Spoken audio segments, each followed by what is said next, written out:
Most interesting thing from the Prime Minister in the last half an hour or so is what he didn't say. Absolutely no answer on whether or not his Chancellor will still be Chancellor. I mean, that seems to me, Catherine, that it might be a bit destabilising. I mean, he's just opened the door there to a huge lot of speculation about the Chancellor's position. We were reading over the weekend that she is perhaps not in the best place. Some people in the Labour sort of sphere questioning whether she'll remain Chancellor. Surely the Prime Minister's just put rocket boosters under that speculation.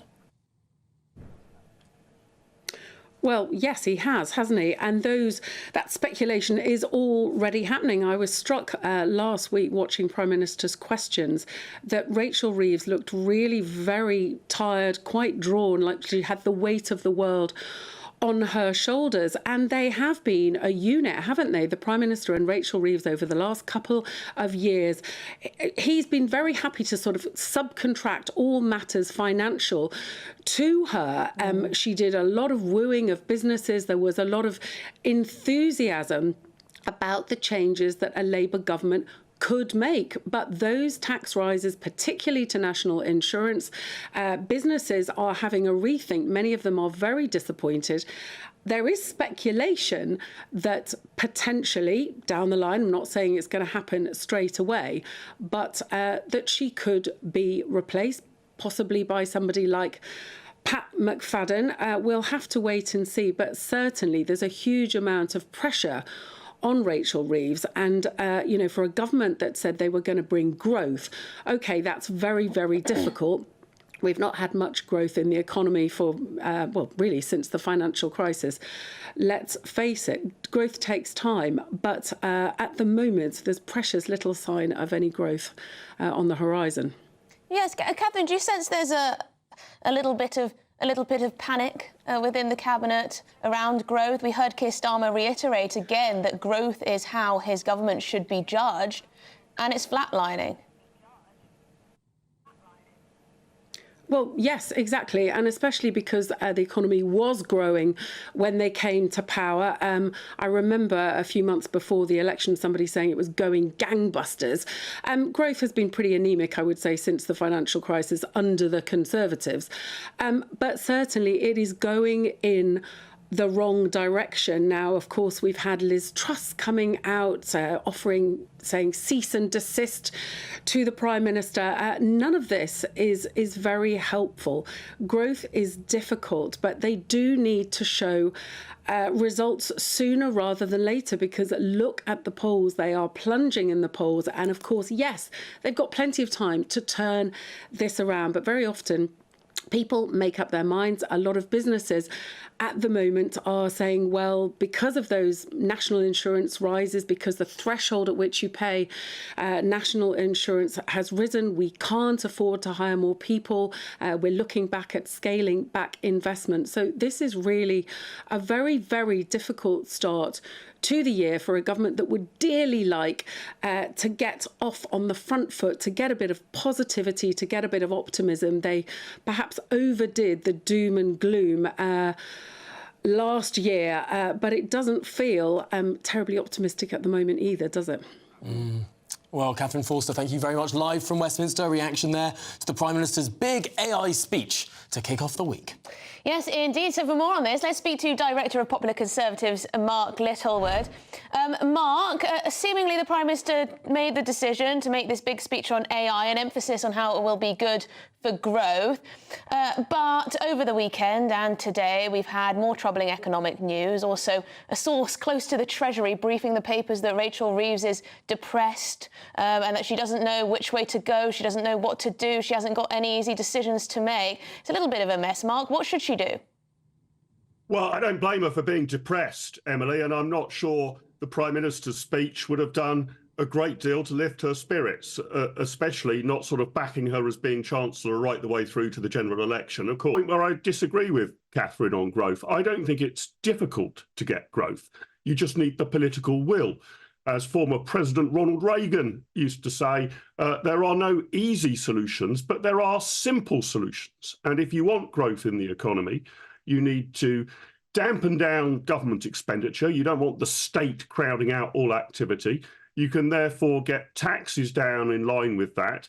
and you deregulate. You make it easier for businesses to do things rather than passing bans and prohibitions and compliance orders.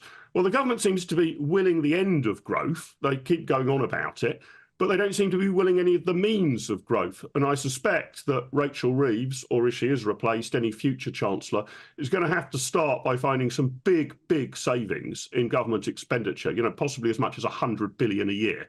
And those are going to be difficult political decisions, but they're not particularly difficult economic decisions. That's a hugely important point there, because, I mean, to give Rachel Reeves some credit, has she not taken some very unpopular, difficult decisions on spending? Perhaps one of the reasons why Rachel Reeves is quite so unpopular with the public, indeed this government unpopular with the public, is they ended the universal benefit of winter fuel allowance to all pensioners, despite no matter how wealthy they were. I mean, one might say that that's one of the easier things to cut, not giving millionaires free cash every winter for their fuel. Hang on, they cut it from 10 million pensioners. Not just the millionaires. I mean, they also cut it from millionaires. I mean, that's an easy cut. I think that's probably one of those Reagan cuts that you might say, well, that's a simple cut, but it's politically difficult. I mean, if that was sort of the easiest bit, I mean, it's only going to get harder. It is, Tom, and I think the other problem here has been an absence of obvious strategy. So had the government said, for example, going into the general election, look, public expenditure is too high, and here are some signposts about how we're going to get it down. We actually think, for example, that affluent pensioners are not going to get the sort of support that they've previously had. So we'll be looking at winter fuel allowance. We might look at no longer triple locking the pension. You put down some, if you like, principles about how you're going to get public spending down. You might say, for example, there'll be a pay freeze in the public sector until there are proven productivity improvements. But I think a failure of Rachel Reeves, she's taken these decisions, as you say, unpopular decisions, rightly, Tom, but they seem to be entirely tactical. They don't fit together as a coherent piece. It's a bit like she's sort of scratching her head, looking for money down the back of the sofa and sort of suddenly thinks, oh, well, winter fuel allowance, or how about raising tax on farmers with regard to inheritance tax? So if you're serious about a fiscal consolidation, that is to say the government getting its spending out of control, you need to sort of start with a big picture. What are the principles that are going to drive that? So you can save, I don't know, let's say 5% of government expenditure, maybe 10% of government expenditure. And at the moment, that's all higgledy-piggledy. I think that's absolutely right, Mark. I think that's absolutely right. It does seem rather incoherent at the moment. I mean, we're hearing that Rachel Reeves is apparently going to tell Britain's regulators that they need to now strip back on various regulations in order to boost the economy and bring back that growth. So that's a Labour Chancellor admitting that regulation can stop economic growth. OK, but then we've got Angela Rayner with this big package of workers' rights, the CBI saying they're going to be disastrous and lead to loads of job losses. What is Rachel Reeves going to do? Very difficult for her to come down when she's got pressures within the cabinet. Yeah, I mean, you're right on the Rayner employment bill, Emily. I mean, already we've got businesses saying that, hiring new people is going to be difficult, pay rise is going to be difficult, in large part due to the national insurance rise. I mean, here's an idea. I don't think that the Labour government could do this politically, but theoretically, a complete moratorium on new regulation. We're not going to pass any new regulation for the next 12 months. A freeze. So we're not going to have any more additional compliance costs on businesses or different sectors. We're not going to have any more advertising bans. We're not going to regulate football or ban vapes, for example. No more regulation for 12 months. Now, that still means there's a colossal amount of regulation on businesses, but at least it doesn't get worse. But that's the sort of thing I'd do. But I suspect sitting around the cabinet table is not just Angela Rayner, but a whole swathe of others who would consider that to be heresy, that a Labour government is there to regulate ever more tightly. So she's between a rock and a hard place. And I'm afraid I think that the consequences of that is expect more tax, more regulation, only minimal changes to government expenditure. Therefore, growth will continue to flatline. I mean, it's basically zero at the moment. And I'm afraid the problem will get worse. Well, on that cheery note, Mark Littlewood, thank you so much for joining us here on Good Afternoon Britain. My goodness me, what a prognosis. Yeah, what a diagnosis. I think there probably are fundamentally some ideological differences within the cabinet that may make it very difficult to decide what will bring economic growth. Yeah. And Rachel Reeves is the person who has to somehow manoeuvre herself through all those people. Yeah, you can't help but feel a bit sorry for her as the fall guy for all of this. I mean... She looks dreadful, doesn't she? She looks like she's having a very hard time of it. Well, this is Good Afternoon Britain on GB News, and there's plenty more to come. Don't go anywhere, because there's a GB News exclusive on the way. The independent inquiry into child sex abuse is blasted as a cover-up by Rochdale whistleblower Maggie Oliver. That and much, much more to come.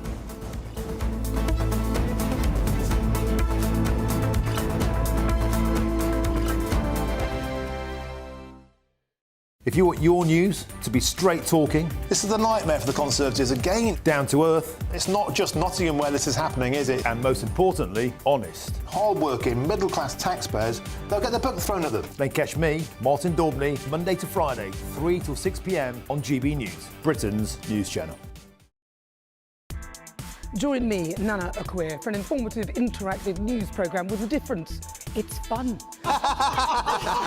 No, he didn't say that, Dave. I'm so surprised. I think there's an element of truth to that. Join me from 3 p.m. every weekend, only on GB News, Britain's news channel. GB News Breakfast, every day from 6 a.m. Should we talk about the weather? Yes. Apparently, all of this weather is leading to bunk-off Monday, Dawn. Yeah, this is the front page of the Daily Star, which is a very attractive picture of a potato on a couch. So everyone... As if we haven't done enough of that over the last... Everyone working from home today, hope you're having a nice time, because we're obviously not. Yeah, so sickies will double today. Bunk-off Monday. Millions of workers call in ill to avoid the snow. Now, obviously, for many people, it's the first day back after the Christmas and New Year break as well. Many people have had 2 weeks off. And the weather gives you a bit of an excuse to maybe extend that break. Now, look, don't get me wrong, up in the north it is terribly bad, and we had airports shut at the weekend, football games being potentially called off, etc., and it was awful. However, in many parts of the country, certainly in London and the South East, it's just rain. There's just puddles out there, people. There's no excuse. Just go to work. Down here. And the security guy said he can't work from home. He can't work from home. He's got to come in, isn't he? Well, there are so many. It does tend to be the working class jobs as well, the ones that you can't do from home. The people running the supermarkets, the people running the NHS, the people, the postmen, the dustbin people. I mean, all these people are the ones that have to get out there no matter what the weather and get on with it. Yeah, exactly. So it's all these, and we had stories over the other day, didn't we, about people working from home from a beach in Ibiza. Exactly. From Barbados. People working for local councils. Yeah, I've got a few friends in corporate jobs today who've got the week off work. Oh dear. And have you affected by the weather over the week? No, not so. Well, yes. My golf was cancelled. Oh, my God! How did you... Snowfall, my golf was cancelled. The mighty Woburn couldn't get it out there. Oh, can you believe it? What? Honestly, how did you... Love them. My grandkids loved the weather. GB News, the People's Channel.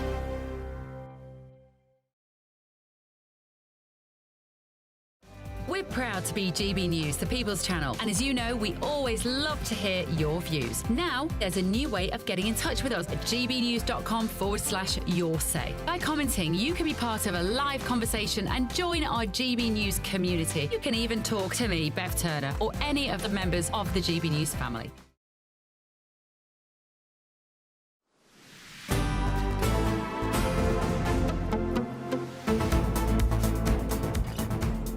OK, good afternoon, Britain. It's now 12:23. Now, the independent inquiry into child sex abuse that took place in 2022 has been blasted as a cover-up by the Rochdale whistleblower Maggie Oliver. Well, the former detective, who resigned from Greater Manchester Police over the way they treated vulnerable rape gang victims, told GB News that the inquiry chose to prioritise the voices of officials over survivors.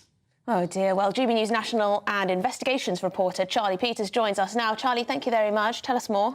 Well, Maggie has shared with us both the statement that she provided to the ICSA inquiry and the one that they published, redacted and in full. Went from 53 pages down to 18. Now, at the time, the inquiry said that they included all relevant sections of Maggie Oliver's testimony. But she has told me last night that, well, actually all of it was relevant because this is a national scandal and we need to hear all of the perspectives on this crisis. And this comes as many senior government and opposition figures are having a significant debate over the ICSA inquiry, because the government line against a national inquiry into the grooming gangs is don't worry, we've already had one, this, ICSA. However, the front bench of the opposition, including shadow ministers like Neil O'Brien, are saying that ICSA was a sham, it didn't actually look into the grooming gangs, and this is further ammunition to their cause, because for the last week now, we've heard from several survivors who've said, actually, you never looked into my town. You looked into 6 areas in ICSA, but there are some 50 different towns and cities that this scandal has occurred in. And those 6 areas that they assessed, none of them had histories of a major prosecution of one of these Pakistani heritage grooming gangs being operating in their town. So they say it's a sham, and Maggie Oliver's coming out now and saying, actually, look all the information they did not use when I spoke to them. So the grooming section within this, all the sort of group-based... Sure. I know they don't use the word grooming gangs. Organised networks. Organised network. They don't use the term grooming gangs at all in the ICSA report. Correct me if I'm wrong, one of the towns they look at didn't even have a single complaint about grooming taking place there. One of the police officers who spoke, and we heard more from this police officer than any survivors in this inquiry, said that there was no data on this issue in South Wales. So they literally looked at places where there was no information, rather than Bradford, where there are so many reports from local media about this being a problem, but there's been no official inquiry. Or Birmingham, where the same is true again, even in areas around Jess Phillips's constituency, the safeguarding minister who's blocked an inquiry into Oldham. There are so many concerns. So there's all sorts out there for them to look at, but again, they looked at an area that had no data, which is, well, quite extraordinary. Do we know what sorts of things were redacted then? Oh, yeah, well... Victims' testimonies or what sort of thing? Compelling complaints about police failures are, I think, the top line from what was redacted. So we know... Really important stuff. Absolutely, and that brings me on to something else I want to raise, because last night a whistleblower from the IOPC, which is the Independent Office of Police Conduct, they revealed in a statement to the Times newspaper that they felt as though the investigation into Rotherham, called Operation Linden, was not thorough. It published in 2022, the same year as this inquiry.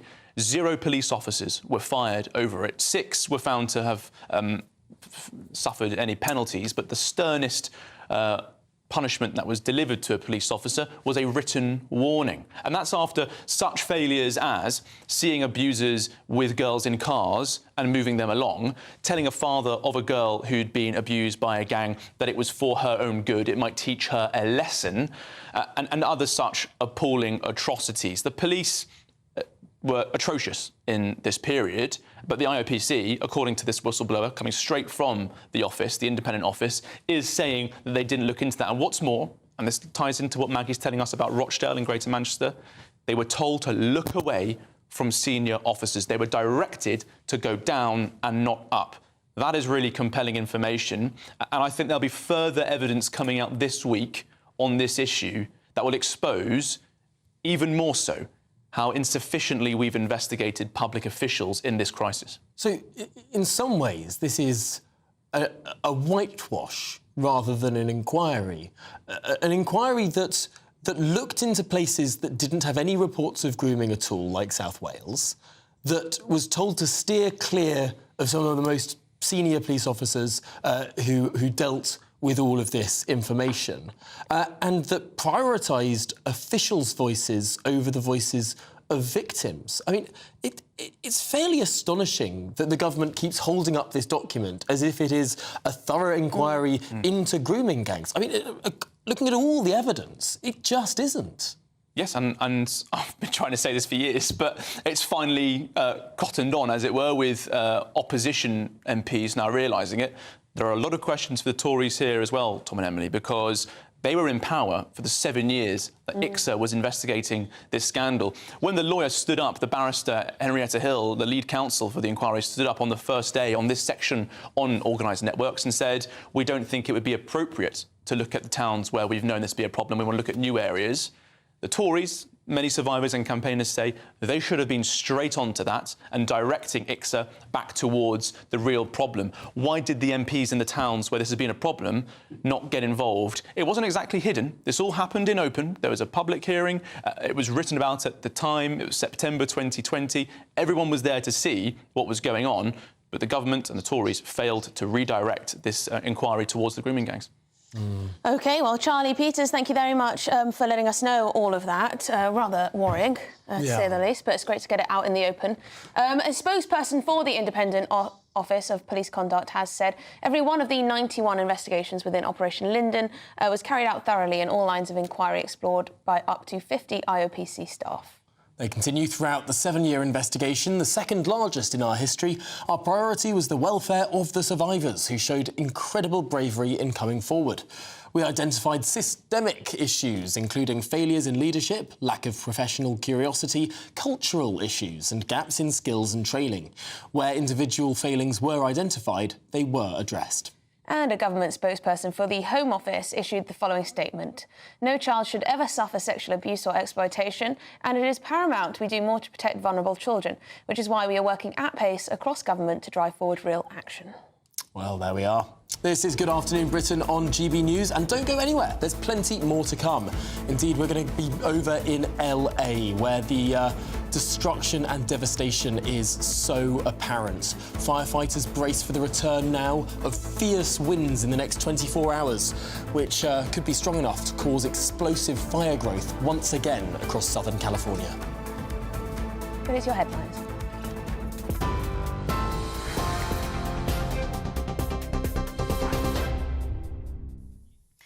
Emily, thank you and good afternoon. The top stories. The Prime Minister says AI is a force for change that will transform the lives of working people for the better. Sir Keir Starmer promised investment, jobs and economic growth due to a boom in the sector in a speech this afternoon. It comes as his government battles against allegations they're mismanaging the economy. The government's announcement claims that if AI is fully embraced, it could bring £47 billion to the economy every year. And it says that £14 billion is set to be invested by the private sector, bringing around 13,000 jobs. Sir Keir Starmer says AI is a chance to turbocharge growth. So if you're sitting around the kitchen table tonight, worried about the opportunities at your children's school, AI can help teachers plan lessons tailored to your children's specific needs. If you're worried about waiting times, aren't we all? AI can save hundreds of thousands of hours lost to missed appointments. It can spot potholes quicker, speed up planning applications, reduce job centre form filling, help in the fight against tax avoidance, and almost halve the time that social workers spend on paperwork. Meanwhile, Sir Keir Starmer says he's completely confident in his team when asked whether Rachel Reeves would stay as Chancellor until the next general election following the turmoil in the government bond market. It's been a tumultuous time for the Chancellor, with a drop in the pound and an increase in borrowing costs. Ms Reeves has been in China bolstering ties with Beijing, which senior Cabinet Minister Pat McFadden has today said was in the national interest. Some breaking news just into the newsroom. Buckingham Palace has announced that the King will attend a commemoration service at the Auschwitz-Birkenau Museum and Memorial in Poland later on this month on the 80th anniversary of the liberation of the former Nazi concentration camp. King Charles will also meet the Polish president during his visit on the 27th of January. It'll be His Majesty's 5th visit to Poland. And Scotland's former First Minister Nicola Sturgeon has announced she's split from her husband, Peter Murrell.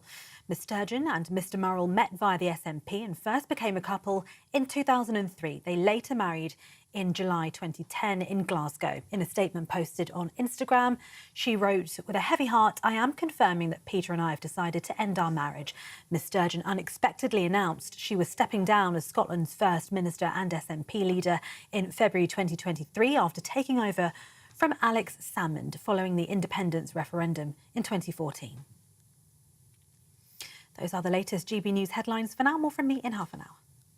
For the very latest GB News direct to your smartphone, sign up to News Alerts by scanning the QR code or go to gbnews.com/alerts.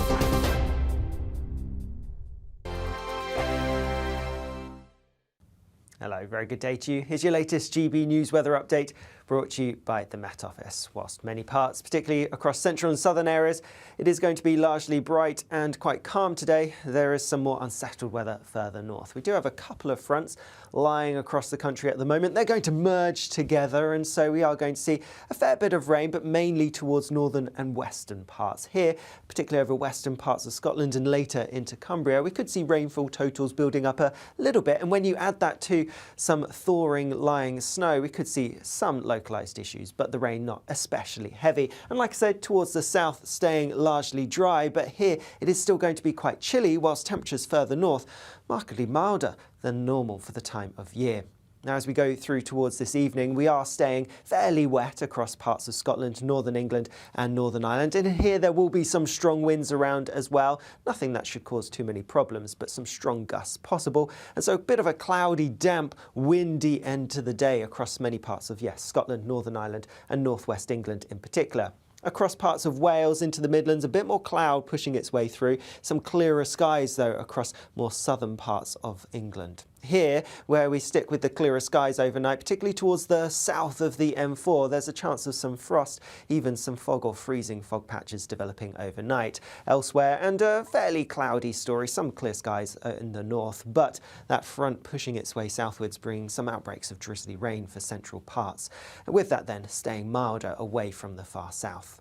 As we go through tomorrow morning, then any frost and fog should clear as we go through the first few hours of the day. Otherwise, there will be some brightness around the far south-southwest of England. Otherwise, it's looking fairly cloudy for many of us. A bit of drizzly rain quite likely across parts of the Midlands and into Wales. Some brighter skies for eastern Scotland, and here not doing too bad temperature-wise. The latest GB News travel.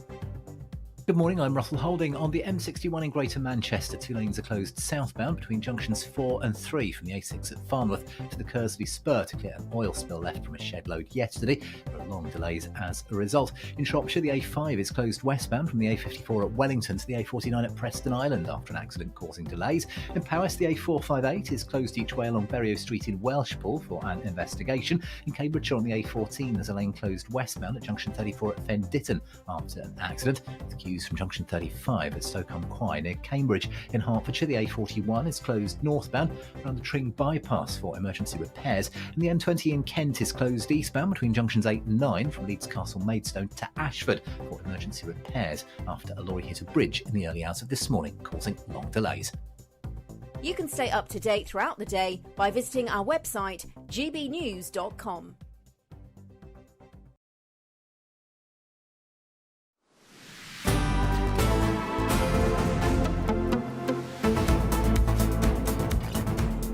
Good afternoon, Britain. It's 37 minutes past midday.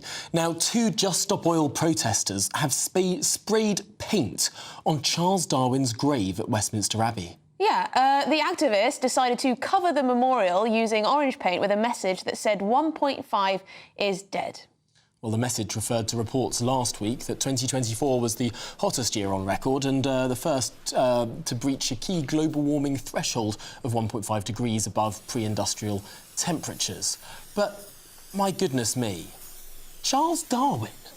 Yeah, and these don't have it be thought that these are two just, splinter people who are on the extremes. No, this has been broadcast all over Just Stop Oil's Twitter page, so they're clearly all very proud of this as an act of resistance, as they say. They say Darwin would be turning in his grave to know we are in the midst of the 6th mass extinction. So who do they think is dying? Well, they think everyone's going to die because we've gone past 1.5 degrees of warming. Fewer people are dying this decade due to natural disasters than pretty much at any point in history. What I find actually just extraordinary and quite upsetting about all of this is that there are all of these people standing around these numbskulls in Westminster Abbey and no one is intervening. I like to think that I'd intervene if people were desecrating a grave in my presence. I like to think that I'd step in and do something. Yeah, but then you'll probably end up being the one in handcuffs. It's that ridiculous these days. True. So yes, these two people, one of them is Alison Lee, 66, a retired teaching assistant from Derby. And Di Bly, I think, 77, a former CEO of Reading Council. So there you go. Oh, good. Something interesting in their So in their later years? Very civic-minded, because there's nothing more civic-minded than desecrating a grave in a national monument. Yeah, I mean, anyone at home understand exactly what this means, or how this is a good protest? It just looks pretty immoral to me. Immoral, pathetic, sick. Yeah, just a bit, yeah. Anyway, I wonder what will happen to them. I mean, some Just Stop Oil people have ended up in prison, haven't they? They have. Serving jail time for various stunts. Sometimes it is just a slap on the wrist. So we'll wait to see what happens to these two. But there you go. Yeah. Thought we'd bring that to you. Elsewhere, the Foreign Office has admitted the UK is yet to complete a deal with Mauritius over the Chagos Islands negotiation. Well, the potential agreement involves giving up sovereignty over the British Indian Ocean territory and leasing back a strategically important UK-US military base for up to £90 million a year. I can't get over that figure, £90 million a year. Anyway, this comes just 1 week before President-elect Donald Trump is inaugurated, and here's the thing, he could veto any deal on his return to office, so the clock is striking. Yeah, let's join now with the Shadow Defence Secretary, James Cartledge, because, James, this is a pretty shocking deal on every level, giving up our islands and paying Mauritius for the privilege.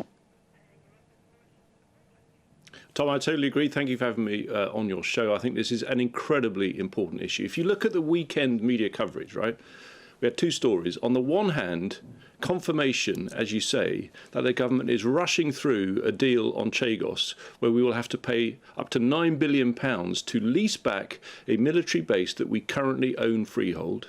And on the other hand, on the front page of the Mail on Saturday, that the government is going to be delaying increasing defence spending well into 2030s. What an extraordinary statement that is about how much this Labour government prioritises defence. It shows where their priorities really lie, and I think there is a big question here because, as you say, it's not in our strategic interests. I don't think it's in our financial or economic interests, and I do think this is the point where the government's got to seriously reconsider the whole deal. Yes, and this is being framed as, well, in some of the papers, it's commented that Donald Trump will be in office in the next, 8 days, 7-8 days, he'll be back in office, and reports that he could just veto the lot. Is there probably a sense of urgency? Is Keir Starmer desperate to get this over the line? It does appear that this is what's prompting. I mean, we have the extraordinary spectacle where the leader of our most important ally on any measure, particularly militarily, the United States, they've elected a new president who has a huge democratic mandate. You would think that we should be respecting that and waiting for the new administration to be in place, and then if we are going to pursue a deal, to bring them into the talks, right? But instead it appears, and there's the statement you read from the Foreign Office perhaps underlines this, that their intent is to conclude this before the new president is inaugurated. I find that deeply shocking, personally. James, is it just easy for you in opposition to say that the government shouldn't pursue this deal? Because when the Conservative Party was in government, negotiations did begin. Former Prime Minister Liz Truss was cornered by the then Mauritian Prime Minister at the UN, saying there was this vote in the UN, you have to give up your territory. The negotiations then begun, as I understand it, all to curry favour with African nations with regard to building an international coalition of support for Ukraine. And it looked like that was sort of a big diplomatic swapping tool that we were trying to do at that point. I mean, clearly, the Conservative Party in power was just as willing to contemplate handing over British sovereign territory for perhaps what is being sought to be, good looks around the world. Well, thanks, Tom. I mean, look, not at all. Of course, we were talking. There's countries around the world talk on many issues which go on for many decades. I think the point is we didn't agree a deal, we didn't sign one, and I think you're seeing why we couldn't have signed this. It's a poor deal in many ways, but I think in going back to Emily's point right at the beginning, it's increasingly about the cost, because here we have pressure on the markets. Reports over the weekend that the government will be looking to save billions on waste. Well, if the Chief Secretary, who wrote a piece saying he's looking for ideas on cutting waste, is serious, I think personally he should contact the Foreign Office and scrap this deal, because spending £9 billion leasing back a vital military asset that we currently own is extraordinary, and I think the British public would see it that way. We should scrap this deal and spend every penny of that money on our own armed forces instead. And if the UK government is offering so much money, I mean, 90 million a year would be quite extraordinary, why is this whole negotiation taking so long? Why is it so hard to give away sovereignty of these islands? Well, I mean, I suppose, you know, but by any measure, they appear actually to be rushing it through. These things normally take a long time. I don't know the details. In fact, that's a key point, Emily. We have, on my side, in the House of Commons, we've tabled a number of urgent questions where ministers have to come and give answers, both from the Foreign Office to Priti Patel and to myself, the Ministry of Defence. We've tabled written questions. Consistently, I've raised it at oral questions. You know, repeatedly, we've asked for information on the cost, and we've had not a single answer on any aspect of this. But it's public money. The public have a right to know how much of their money is going to be spent leasing back a vital military base that we currently own as a country. So I agree with you. The money is very important, but it isn't just about that. I do think it's also about our relations with the United States and this extraordinary statement to be rushing something through before a newly elected president is inaugurated. So on every count, we think this is very negative for the United Kingdom and for the United States, and would urge the government, even at this hour, to think again. It is extraordinary. Sometimes I think we've learnt more about this deal through the Mauritian press and what's been on the front pages of Mauritian newspapers than what our own Parliament has been allowed to know about what our government's negotiating. That is such a good point. Tom, that is such a good point. That's what vexes us. It feels like Mauritian parliamentarians are being told more than we are. There's been this running commentary in the press for weeks now. Where's it coming from? Yet whenever we call an urgent question on the floor of the House, table written questions, we get not a single shred of information. In fact, ministers said to us, we never release information on the cost of overseas bases. Well, I've got multiple written answers going back over the years where they have told us the cost of bases. So I reject that. But I just think when it's such an important question, when you know the world as it is with the threats that we face, they should be open in telling the public the cost, because I think when they do, there'll be a pretty strong reaction.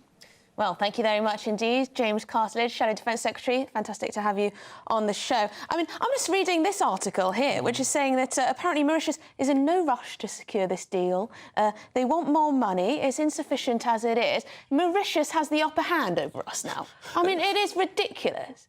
Mauritius... No offence to Mauritius, but, I mean, this is Great Britain. Mauritius probably has an economy... I don't know. How many people live in Mauritius? I don't even know. Someone let us know. It's let's have a look at this. Let's just quickly fact check this.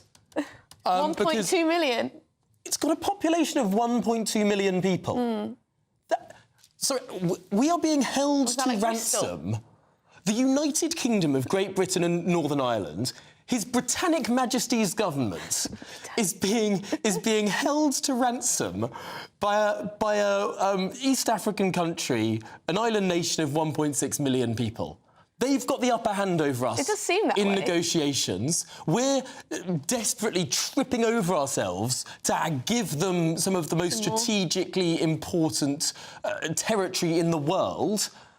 I mean, no wonder they're sitting on their hands. They're laughing. I'm just confused. Shouldn't they be paying us? I don't know. Anyway, if you are in search of some winter sun, because it's still rather cold, here's the forecast for some of the top European holiday destinations. Ready to soak up that holiday sunshine? Won't we need some cover? No worries. All sorted. All Clear Travel Insurance sponsors GB News Travel Destinations Forecast. If you're looking for some winter sunshine across the Mediterranean at the moment, then western areas are your best bet. High pressure here is bringing relatively fine conditions across Iberia into parts of France as well. But we have the remnants of Storm Felix still lingering around for parts of Italy, Greece and Turkey. This is bringing some heavy showers, which could fall even as snow across inland areas. Generally, though, the showers are expected to ease as we head through the forthcoming week. All Clear Travel Insurance sponsors GB News Travel Destinations Forecast.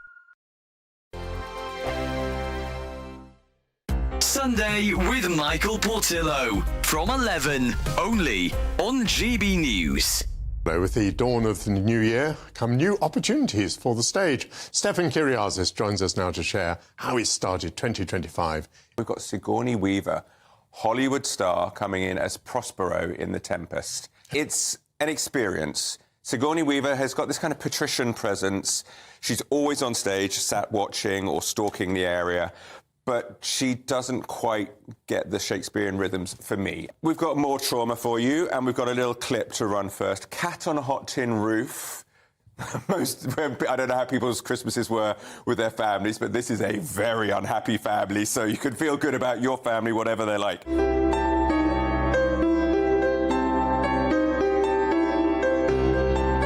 This is Tennessee Williams' deeply unhappy story of a family in sort of Plantation South. The patriarch, Big Daddy, is dying, although he doesn't know it yet.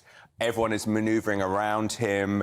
Everyone is pretty unpleasant, pretty unhappy. It's all based on nobody really telling the truth.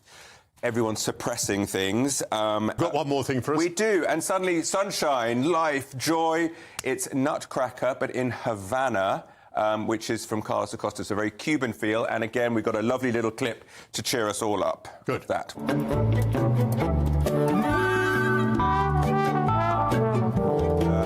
There was no Christmas when he was growing up. Castro had banned it all. So we've got this setting in Cuba, and instead of magicians, you've got the uncle coming back from Miami, loads of presents. It's just full of joy, and you've got a reworked music. I love the Tchaikovsky score to death, but this one has been added, so you've got kind of Caribbean flutes and lutes and guitars. Huge exuberance, colourful, bright. GB News, the People's Channel. Mornings don't have to be tiresome, especially if you have the right company. Wake up to news as it happens, opinion and debate, and of course, a little bit of entertainment too. Because when the kettle's on, we're on. That's Breakfast on GB News, a show worth waking up for. Every morning from 6 a.m. Only on the People's Channel, Britain's news channel. We'll spread the news, you spread the word.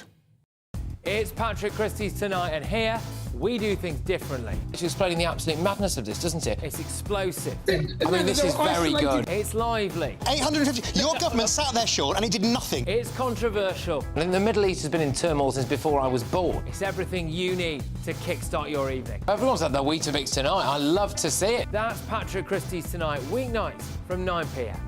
Only on GB News, the People's Channel, Britain's news channel.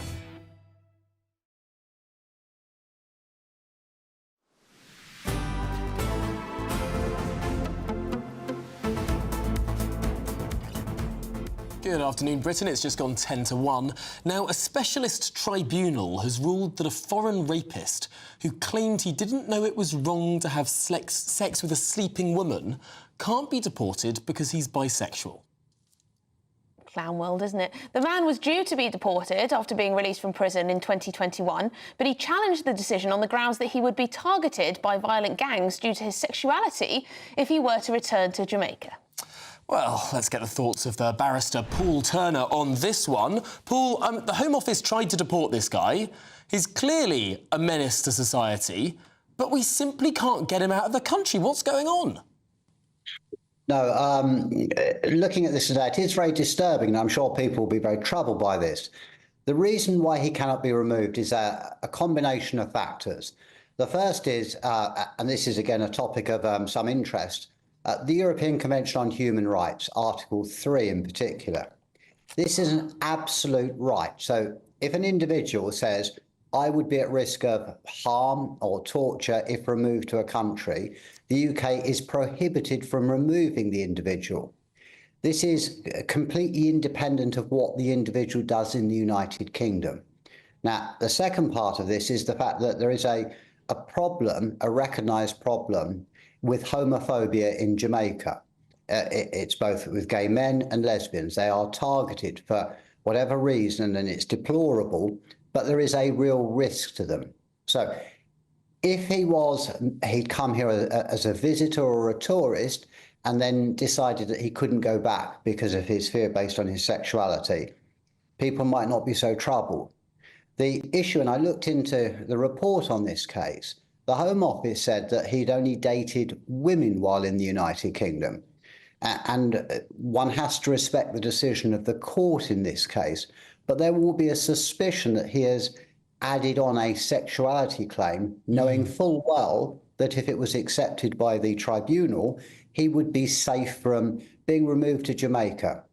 And sadly, If he was to go out and rape another woman, or 3 or 4, and I hope he doesn't, he still wouldn't be removed to Jamaica. Absolute joke. I mean, that's not how things should work. Our human rights in this country should come before a rapist from Jamaica. I mean, it is crazy. I mean, the Home Office should be allowed to get rid of someone who's committed violent crimes. I'm so sorry, we're going to have to leave it there, but really appreciate your expertise. Paul Turner, a barrister there. I can't get my head around this. No, it really does seem... He could be lying anyway. Yeah. Well, I mean, the Home Office has said, we made the case to deport this individual and lost it in the courts. What do you make of it? It's Good Afternoon Britain. Do stay with us. We're going to be back more on the Prime Minister's decision. Will Rachel Reeves stay or go?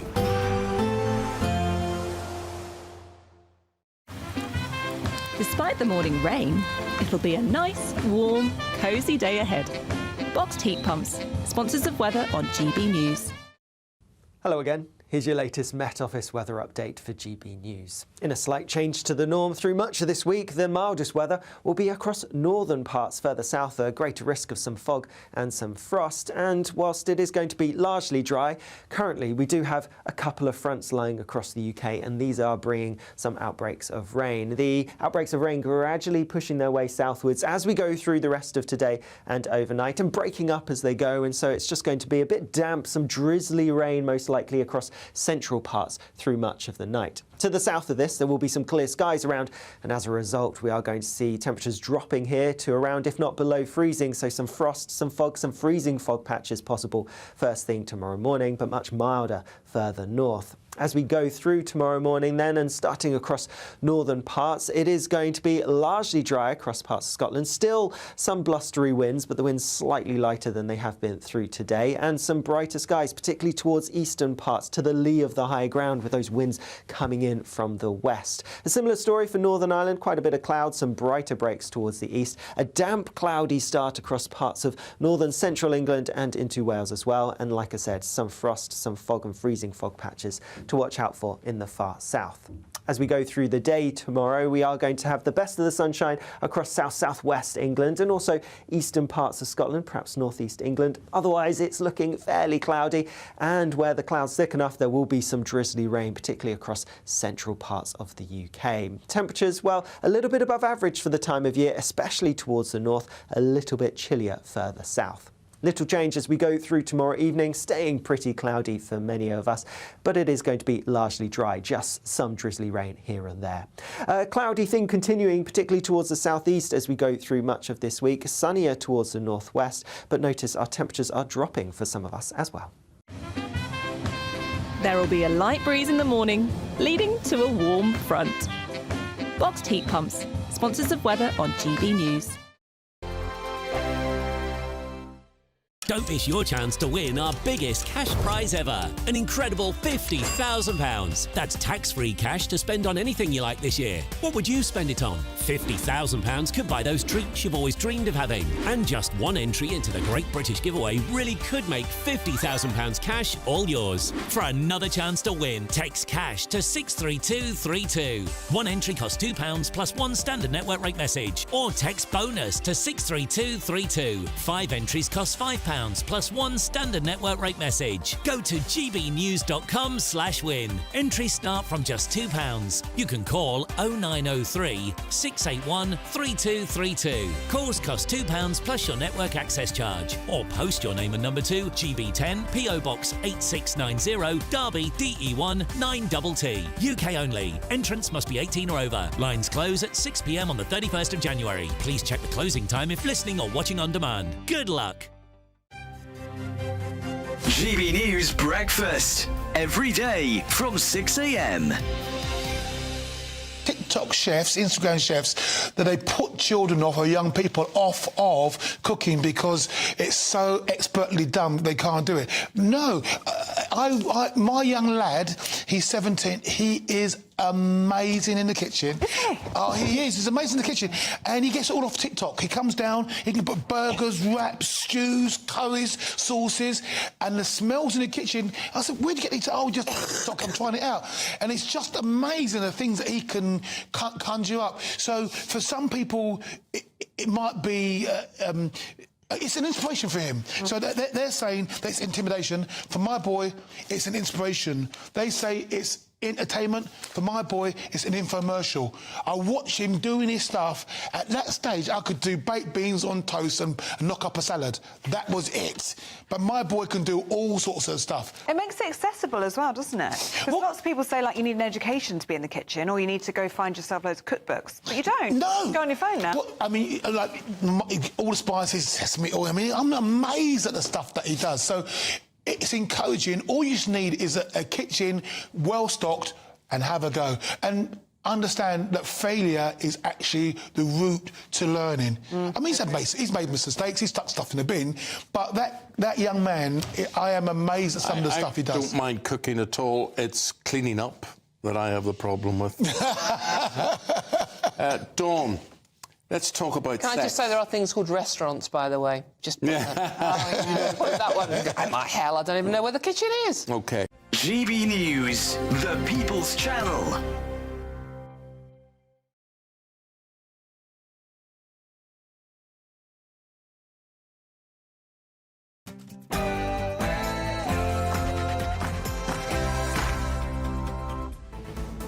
Good afternoon, Britain. It's 1 o'clock on Monday, the 13th of January. I'm Emily Carver. And I'm Tom Harwood. Ministers are ordered to be ruthless in identifying public spending cuts. And in a GB News exclusive, the independent inquiry into child sexual abuse is blasted as a cover-up by whistleblower Maggie Oliver. It comes as Dan Carden becomes the first Labour MP to break ranks, demanding a new national inquiry into grooming gangs. We'll have the latest. And devastation and destruction in Los Angeles as firefighters brace for the return of fierce winds strong enough to cause explosive fire growth across Southern California. The bleak news comes as the death toll climbs to at least 24 people. We're live on the ground throughout the show. And the Foreign Office has confirmed that a deal on the Chagos Islands giveaway is still yet to be reached, just 1 week until Donald Trump returns to the White House.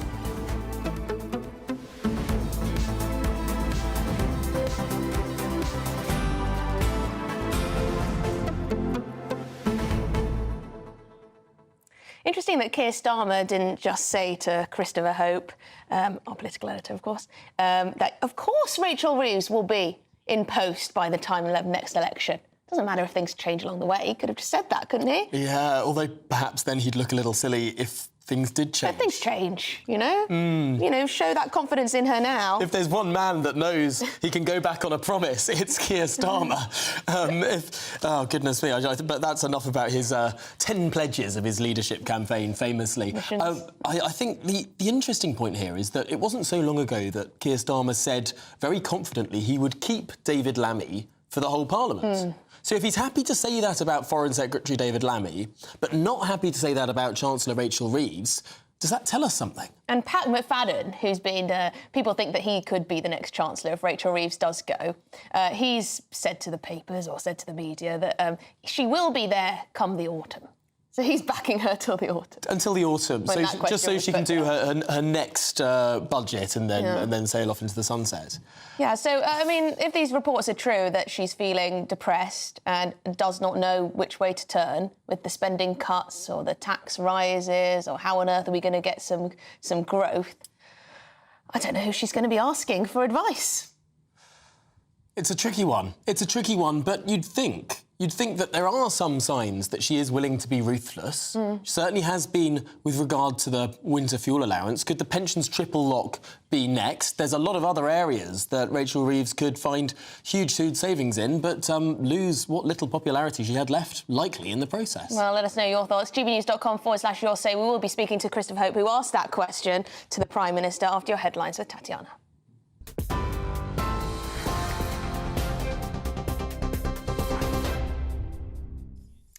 Emily, thank you. The top stories. The Prime Minister says AI is a force for change that will transform the lives of working people for the better. Sir Keir Starmer promised investment, jobs and economic growth due to a boom in the sector in a speech this afternoon. It comes as his government battles against allegations they're mismanaging the economy. The government's announcement claims that if AI is fully embraced, it could bring £47 billion to the economy every year. And it says that £14 billion is set to be invested by the private sector, bringing around 13,000 jobs. Sir Keir Starmer says AI is a chance to turbocharge growth.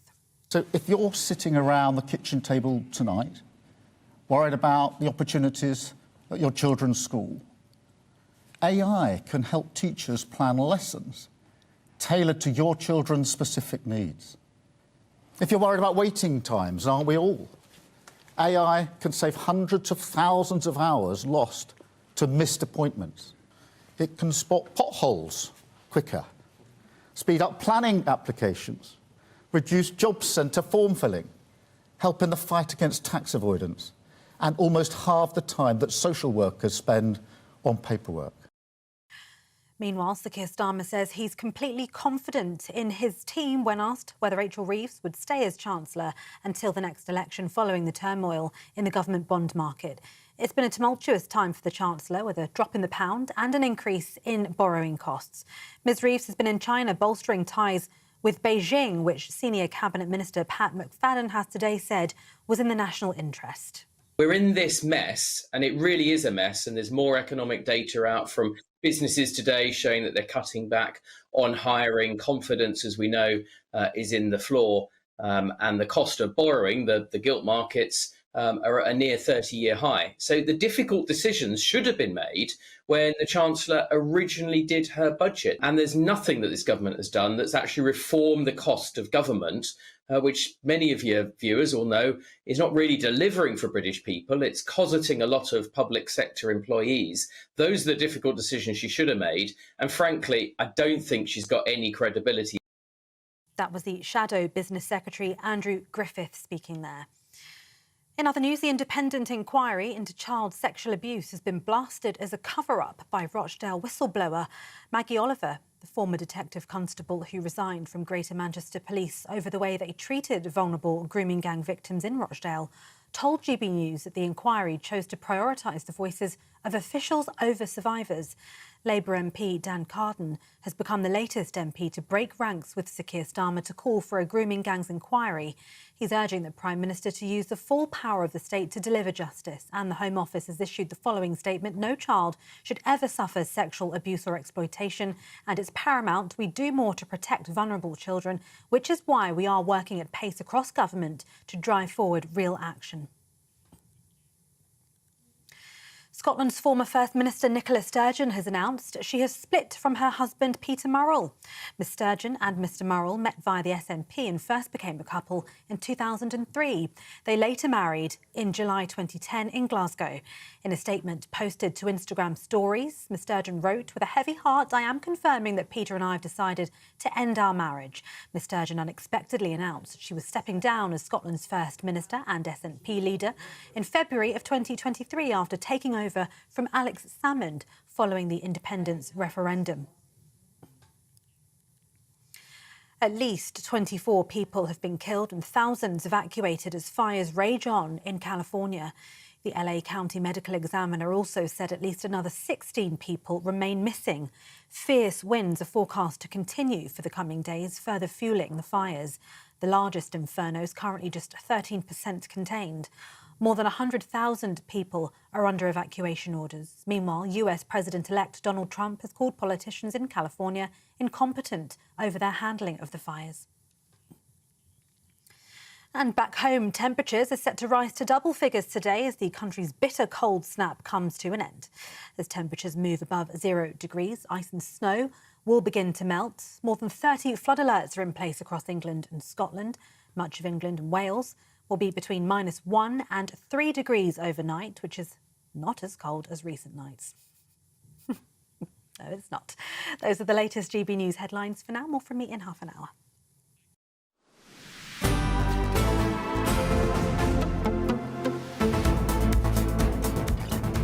OK, good afternoon, Britain. It's 8 minutes past 1. And will the UK be a great AI superpower? Goodness me, that's the somewhat surprising pledge from Sir Keir Starmer as he unveils a plan to throw the full weight of Whitehall behind AI in a bid to boost economic growth. Yes, in a speech earlier today, the Prime Minister announced the government will adopt all 50 recommendations made by tech entrepreneur Matt Clifford to maximise the opportunities presented by this new technology. But, of course, it was the economy that overshadowed the big announcement on AI this morning. The cost of borrowing has gone up yet further for the government. The pound has fallen yet lower, and questions are now being raised over the suitability of Chancellor Rachel Reeves. Let's cross to GB News political editor Christopher Hope, who asked on exactly that topic. Yes, hi Tom, hi Emily, welcome to the UCL here in East London. Yeah, we're here because the PM gave a big speech about AI. He said he wants to make our country a great AI superpower. He says we need to push forward with boldness. He did recognise there will be some people in the public services who might resist this change, but the blunt truth, he said, is we've got to be much bolder. New technology can provoke a reaction, a fear, an inhibition, a caution, but we have got a chance here to be one of the world leaders in this growing technology. He thinks we can receive a boost and feel the benefits of AI within 3 or 4 years, so before the election. But I want to ask him a different question. What about here and now? You've got problems here with the pound down, the economy flatlining, and businesses complaining about a 2% increase in national insurance and rising minimum wage costs. A big problem here. What will the government do about it? And crucially, has he got confidence in his own Chancellor, Rachel Reeves? Here's why I asked the Prime Minister. Minister, even a 3-year wait for the benefits of AI is too long to help the economy now, this year, and next year. The pound is down, the economy is flatlining. You know all this already. Companies are complaining about your budget in October. What's your plan? Will you cut the benefits bill? And yes or no, will Rachel Reeves be your Chancellor at the next general election?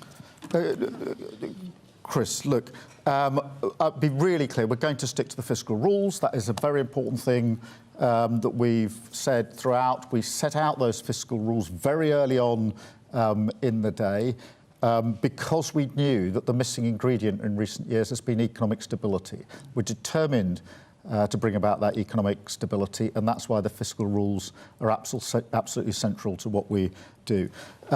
The changes we're bringing about, whether it's industrial strategy, planning, energy, etc., all of these are designed to ensure that we get the growth that we need, AI as well, and the reform that we're doing as well. And that is why I'm confident in our mission for growth, and I'm completely confident in my team. We never pretended, nor would anybody sensibly argue, that after 14 years of failure, you can turn around our economy and our public services before Christmas. Before the election, I said it's not going to be possible to do this in 6 months. It's going to take time. The question is, are you creating the conditions? Do you have the determination? And are you pulling the right levers for growth? And we are doing all of those, underpinned by our fiscal rules. So Keir Starmer there saying how important growth is. The problem, as you know, Tom and Emily, is the soaring cost of borrowing is eating into the 9 billion or so of fiscal headroom, which means we're looking at maybe the possibility of tax increases or spending cuts. And he didn't answer the question there about whether welfare may be the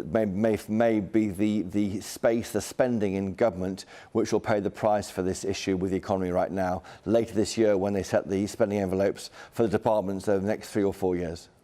And Christopher, I heard some rumours, as you do, that there could be some kind of reshuffle coming along. Could it be that some of these roles are mixed up? Yeah, there might be some reshuffle, and most people think it would be after the May local elections. I should say on the answer that Keir Starmer gave about Rachel Reeves, it's very rare that chancellors are moved within a parliament. If that happens, it's quite a big step for this Prime Minister. He said in a later answer, Emily, he had full confidence in Rachel Reeves, and she had the confidence of the entire party, and he's 100% confident that we will get the growth that we need. But other political rivals are leaping on those remarks now. Kemi Badenoch, who is the Tory leader, says the fact that Keir Starmer has repeatedly refused to say whether Rachel Reeves will remain as Chancellor speaks volumes. So on 2 occasions, we didn't say how long should be Chancellor for, and that's the point the Tories are making. And that's stark, Chopper, because, of course, he has said that exact wording of his own Foreign Secretary, David Lammy. In the past, he's said that David Lammy should stay on for the entire Parliament, and he won't say that for Rachel Reeves. Yeah, I think that commitment on David Lammy was given actually by one of his spokespeople after Prime Minister's questions, but many were surprised by that. The one bit of power that PMs have, Tom and Emily, of course, is patronage and loyalty, and having that chance to move someone around by saying that Lammy wouldn't be moving in the next 4 or 5 years was interesting. He won't say the same about Rachel Reeves. I have been contacted by senior people at Number 10 since that question, and they say that we are barking up the wrong tree on Rachel Reeves' future. OK, Christopher Hope, GB News political editor, thank you very much indeed. I mean, it'd be a massive admittance of failure if he did get rid of Rachel Reeves, wouldn't it? It would be diabolical. So difficult. I mean, as soon as Liz Truss sacked Kwasi Kwarteng, that was it. Her premiership was up, basically. Only, what was it, over in the next week. It would be a huge, huge deal. But the fact that people are talking about it, the fact that it's been reported in the Sunday papers that there's sort of knives out for the Chancellor, I mean, it's really, really telling. It is. Well, in other news, the independent inquiry into child sex abuse has been blasted as a cover-up by Rochdale whistleblower Maggie Oliver. Well, the former detective who resigned from Greater Manchester Police over the way they treated vulnerable rape gang victims told GB News that the inquiry chose to prioritise the voices of officials over those of survivors. OK, well, joining us now is Satish Sarma, a Fellow of the Royal Asiatic Society and pundit. Thank you very much indeed for joining us. I mean, what do you make of that claim there from Maggie Oliver, one of the best-known whistleblowers on this whole issue, that the inquiry that we have had into child sex exploitation focused on the voices of officials, the people in positions of authority, rather than the voices of actual survivors who've gone through these traumatic experiences? Good afternoon, Tom and Emily, and just a quick note of thanks to GB News for having handled and having had the courage to venture into this most critical of issues with so much courage. I agree entirely with a person who, in my mind, should be Dame Maggie Oliver. Of that, there is no question. She should have the authority. She should have the responsibility to deal with this issue. She is probably the most subject matter expert that we have in this area. So I agree entirely. I'll just add one little observation. I was approached by the people who were conducting the IICSA, the team of lawyers, and they asked me to contribute evidence of the abuse of children in religious institutions from the Hindu tradition. And I scratched my head and I said, I'm sorry, have you had any complaints? And they said, no. And I said, well, this strikes me as being a bit of a fishing expedition. Are you looking for camouflage? It's crystal clear that there are groups of people for whom this is a particular problem. And by obfuscating the issue and introducing a whole range of potential equivalences, this strikes me as being an attempt to camouflage it. And so I'm sorry, I refuse to participate in that inquiry, and that was my response to them. And I think Maggie Oliver is absolutely right. We have seen from day one attempts to camouflage this issue. Anybody who has studied the psychosis, the phenomenon of child sexual abuse, will have identified that there are always three parties. It's called the triad. There is the victim, then there is the perpetrator, and then there is the enabler. And the enabler is the person who allows it to go undetected. The enabler is the person who provides camouflage, cover and protection for the perpetrator. And I'm afraid what Maggie Oliver was saying is highlighting that we have enablers at every level of our public institutions. And that is a problem which has to be addressed before we can even hope to move towards a solution. It is an absolutely stunning fact that you've told us there that ICSA, the inquiry that concluded in 2022, asked you to try and find, did you say Indian cases of grooming gangs? They've been told that there was a problem. Hindu. They told there was a problem with Pakistani grooming gangs, and they went looking for Hindus. Correct. I was serving as the General Secretary of the National Council of Hindu Temples, which was the organisation which had consultative capacity with the Hindu temples, and it gathered feedback from the temples to feed it into government. And so in that capacity, I was asked to provide evidence. And I did ask them, have you ever had an instance where somebody has reported to the police or to any other authority that this phenomenon occurs within my community? And they said, well, no, we haven't. And I said, well, that sounds to me rather peculiar. It's akin to going to the dentist because somebody has punched you in the eye and the dentist saying, well, I'd just like to check whether you've got rheumatoid arthritis as well, and perhaps we can look at other areas where you might have pains, and not focusing on the actual issue which is being presented to you. And you believe they did that because they didn't want the attention to be only on the Pakistani grooming gangs. So therefore, Well, you sort of spread the blame far and wide throughout various ethnic communities, various religious groups, and therefore no one's picking on anyone. No one's highlighting any Absolutely. religious background. It's all lovely. Well, if you add to that what I feel is a toolkit of continuously leveraging the word Asian. Asian too is providing camouflage. I mean, Asia is the source of 4.8 billion human beings, almost 49 nations. And so by describing this as a phenomenon of Asians, I think you're actually doing two things. One is you're identifying to the indigenous population that there is a non-white, non-indigenous group of people who are particularly culpable. And secondly, what you're doing is providing cover for potentially one identifiable group with certain characteristics which are statistically significant. There is a correlation that cannot be avoided, and you're providing cover by generalizing the whole issue. And as I said, this for me is actually the act of an enabler. Well, it's an absolutely fascinating insight into how that inquiry worked, and really, I think probably with the best of intentions, but that idea that they should promote diversity and inclusion in every form, and therefore they couldn't possibly look at one particular problem they'd been asked to look at. They had to go and try and dilute it. But Satish Sarma, thank you so much for such a fascinating insight. Thanks very much for joining us indeed. Thank you. Yeah.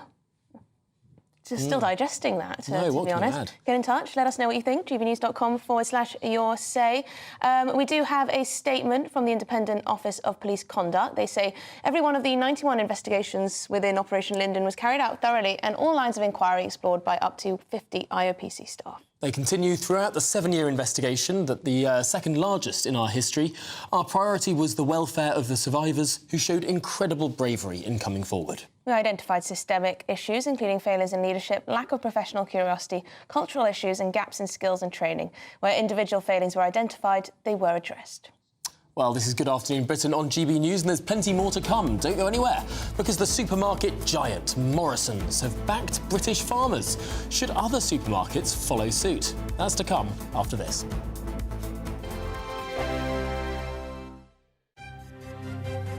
GB News Breakfast. Every day from 6 a.m. Look, if people want to do veganuary, that's all well and good, but it shouldn't be forced on people, should it? Or even strongly suggested by something like the NHS? It's not being forced on anybody. People can choose in the Wirral or any other NH trust that gets involved whether they want to partake or not. What they're doing are promoting the benefits of a vegan diet. Now, you imagine you're the NHS trust. You've got one person dying every 3 minutes from heart disease, and vegans get much less high blood pressure, much less heart disease than do meat eaters. So surely, if your job is to promote health, then you should let people know these kind of stats. Vegans get less cancer. Red meat is a class 1 carcinogen, classed by the World Health Organization as processed meat definitely causes cancer of the bowel. So it's just letting people know what the health advantages are of reducing or taking meat completely out of your diet and becoming vegan. You get less diabetes type 2, which is a big problem in the UK, less deaths from stroke, and around 1/5 less of all cancers. Imagine it was drugs that had that kind of impact. People would be hailing it and going, wow, this is amazing. To call it about diversity and inclusion, I just think that's a load of nonsense. This is a move away by public bodies from this compulsory veganism. Look, your speaker from Viva, which is a very hardline animal rights organisation, attempts to talk about the environment and other issues, but really this to them is about animal rights. They don't believe in a world where we should use animals. I completely disagree with the speaker. I respect her right to say that, of course, but I completely disagree. And that's why the NHS and public bodies just shouldn't be getting involved in things that are so controversial. GB News, the People's Channel. the GB newsroom, we bring you the news as it happens. With our team of dedicated journalists across the UK, we're ready to keep you up to date with what's happening every half an hour, every single day. Bulletins here on GB News, the People's Channel, Britain's news channel. If you want your news to be straight talking... This is a nightmare for the Conservatives again. Down to earth. It's not just Nottingham where this is happening, is it? And most importantly, honest. Hard-working, middle-class taxpayers, they'll get their book thrown at them. Then catch me, Martin Daubney, Monday to Friday, 3 till 6 p.m. on GB News, Britain's news channel. Join me, Nana Akwe, for an informative, interactive news programme with a difference. It's fun. No, you didn't say that, Dave. I'm so surprised. I think there's an element of truth to that. Join me from 3 p.m. every weekend, only on GB News, Britain's news channel.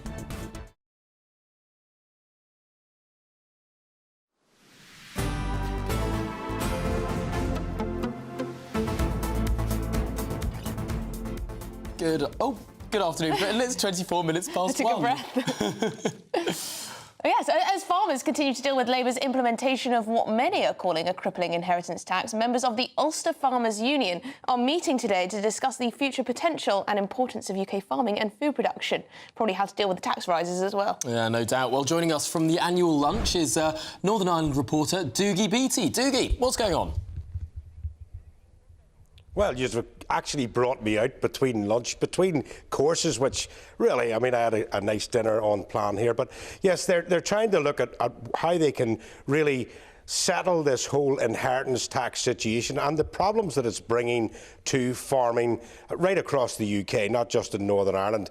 And I have been asking the question today, how much involvement how engaged has Rachel Reeves been, the Chancellor, with the farmers? And joining me now is actually Glenn Cuddy, the Deputy President of the Ulster Farmers Union. Glenn, in one word, how much involvement, how much engagement has she had? None.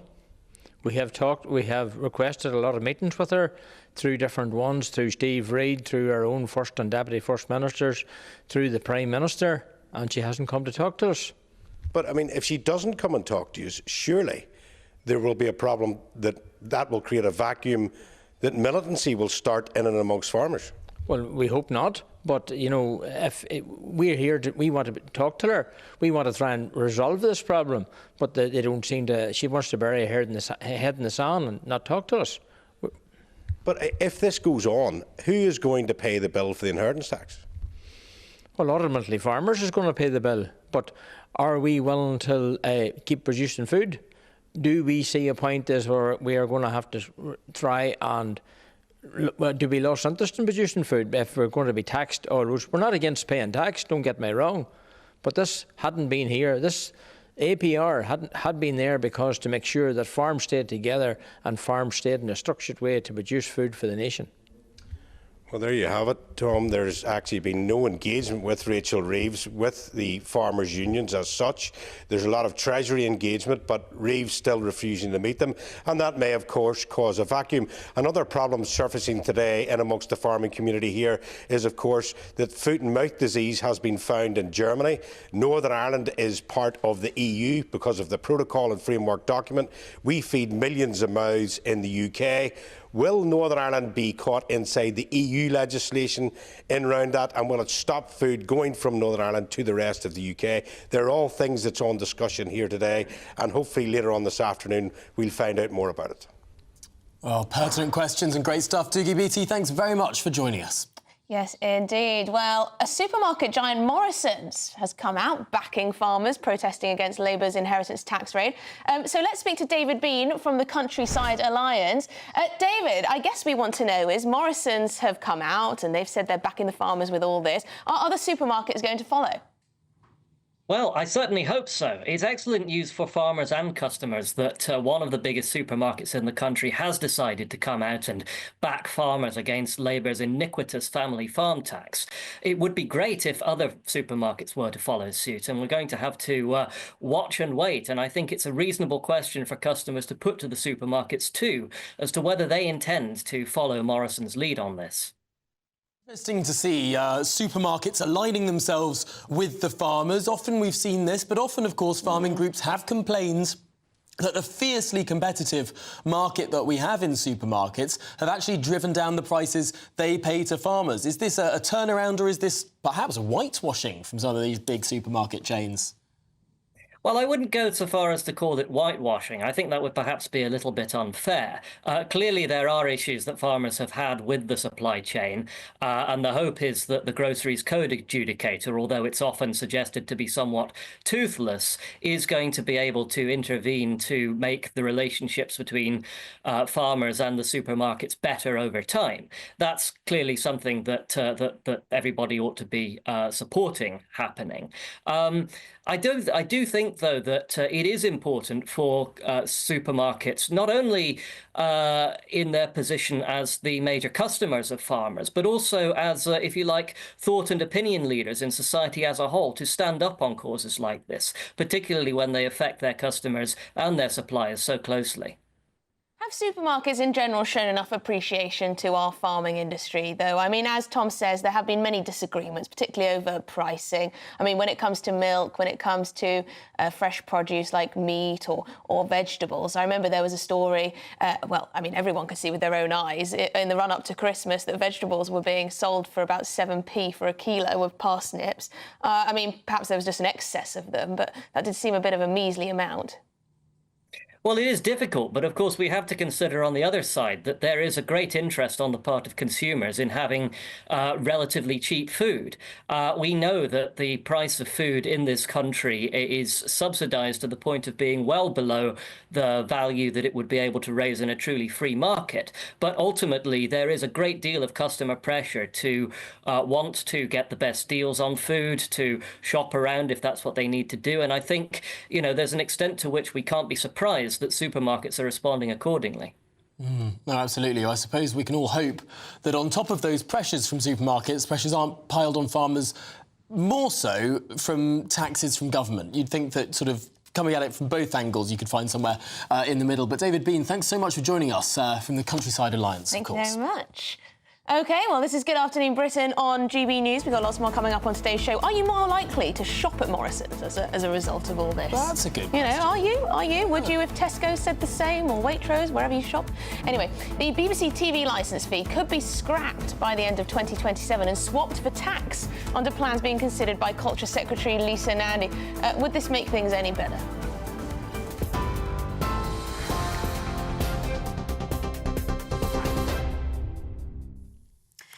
Good afternoon. The top stories from the GB newsroom. The Prime Minister says AI is a force for change that will transform the lives of working people for the better. Sir Keir Starmer promised investment, jobs and economic growth due to a boom in the sector in a speech this afternoon. It comes as his government battles against allegations they're mismanaging the economy. The government's announcement claims that if AI is fully embraced, it could bring £47 billion to the economy every year. And it says that £14 billion is set to be invested by the private sector, bringing around 13,000 jobs. Meanwhile, Sir Keir Starmer says he's completely confident in his team when asked whether Rachel Reeves would stay as Chancellor until the next election following the turmoil in the government bond market. It's been a tumultuous time for the Chancellor, with a drop in the pound and an increase in borrowing costs. Ms Reeves has been in China bolstering ties with the nation, which Senior Cabinet Minister Pat McFadden has today said was in the national interest. The independent inquiry into child sexual abuse has been blasted as a cover-up by Rochdale whistleblower Maggie Oliver. The former detective constable who resigned from Greater Manchester Police over the way they treated vulnerable grooming gang victims in Rochdale told GB News that the inquiry chose to prioritise the voices of officials over survivors. Labour MP Dan Carden became the latest MP to break ranks with Sir Keir Starmer to call for a grooming gangs inquiry. And as you've been hearing this afternoon, 2 Just Stop Oil protesters have sprayed paint on Charles Darwin's grave at Westminster Abbey. The activists covered the memorial using orange paint with a message that said 1.5 is dead. That message referred to reports last week that 2024 was the hottest year on record and the first to breach a key global warming threshold of 1.5 degrees Celsius above pre-industrial temperatures. The Metropolitan Police has confirmed 2 women were arrested on suspicion of causing criminal damage. Those are the latest GB News headlines for now. More from me in half an hour. For the very latest GB News direct to your smartphone, sign up to News Alerts by scanning the QR code or go to gbnews.com/alerts.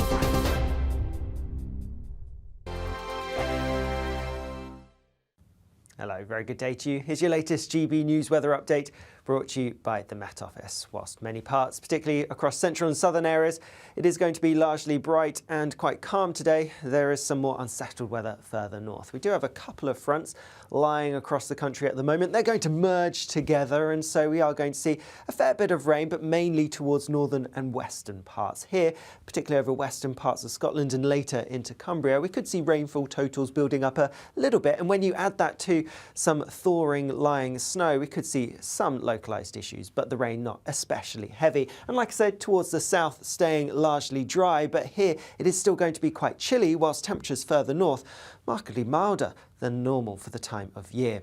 Now, as we go through towards this evening, we are staying fairly wet across parts of Scotland, northern England and Northern Ireland. And here there will be some strong winds around as well. Nothing that should cause too many problems, but some strong gusts possible. And so a bit of a cloudy, damp, windy end to the day across many parts of, yes, Scotland, Northern Ireland and northwest England in particular. Across parts of Wales into the Midlands, a bit more cloud pushing its way through. Some clearer skies, though, across more southern parts of England. Here, where we stick with the clearer skies overnight, particularly towards the south of the M4, there's a chance of some frost, even some fog or freezing fog patches developing overnight. Elsewhere, and a fairly cloudy story, some clear skies in the north, but that front pushing its way southwards, bringing some outbreaks of drizzly rain for central parts.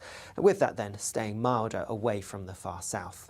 As we go through tomorrow morning, then any frost and fog should clear as we go through the first few hours of the day. Otherwise, there will be some brightness around the far south-southwest of England.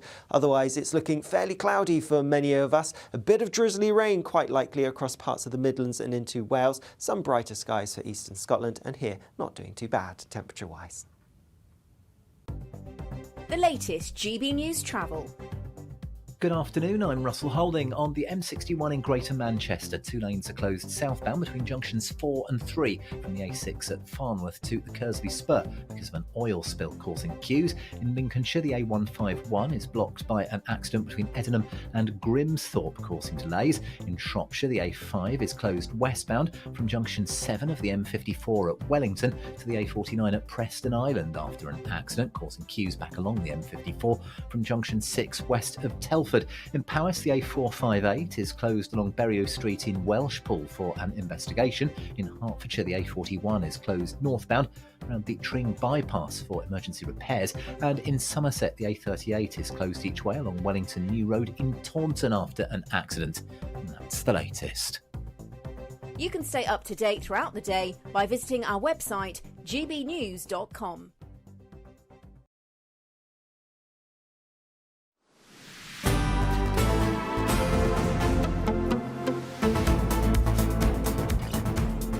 OK, it's 1:36. You're watching and listening to Good Afternoon Britain. Now, could the BBC licence fee finally become a thing of the past? Well, since 1946, us Brits, well, not Emily and myself, we weren't alive, but people in Britain have been paying money to the BBC, and the Culture Secretary, Lisa Nandy, is now reportedly considering shaping things up by scrapping the fee entirely in 2027, potentially replacing it with general taxation. Yeah, so it's not a move towards a subscription-type model or anything like that, but interesting nonetheless. We're joined by former BBC presenter Roger Bolton. Roger, thank you very much. So what exactly is Lisa saying here?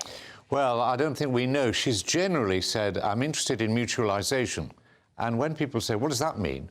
Well, you know, John Lewis is the mutual, the National Trust is. And what it broadly means, it's all owned by the people who use it.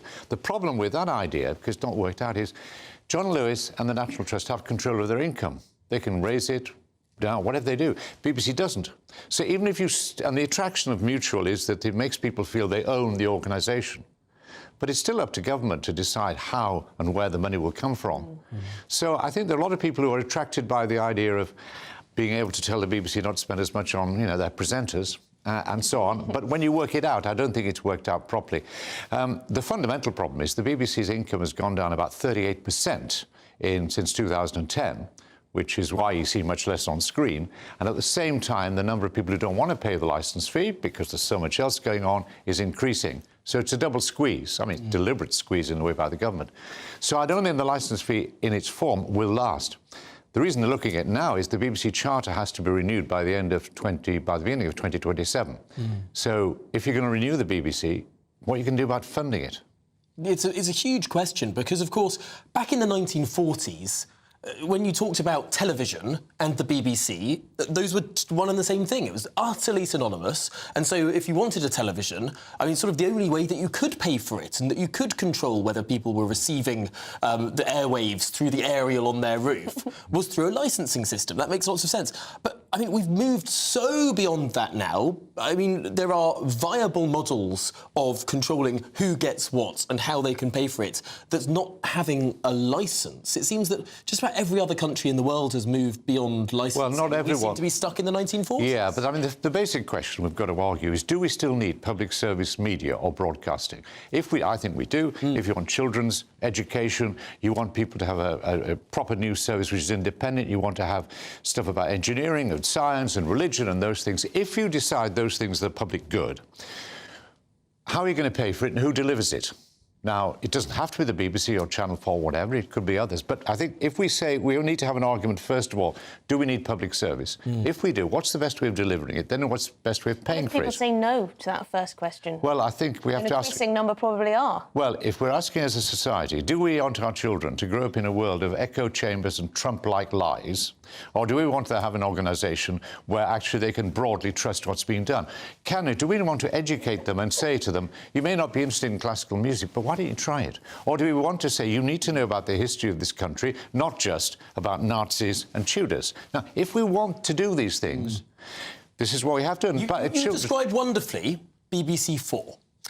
Which I think has been taken off the air. But the no, BBC it's not. It's on the air, but it's a repeats channel now because there isn't any money. But the BBC is funding things like Radio 1. It's funding rap music, not classical music. It's also funding Radio 4 and elsewhere. Look, we need to have a debate. Do we need public service broadcasting? If we do, how do we pay for it? And maybe what we should say is there's a basic payment that we all make, maybe it's a broadband tax or whatever, for a much reduced, as it were, public service element, and then we have subscription for the rest, and the BBC will have to say we've got this drama and this entertainment, but you'll have to pay for it.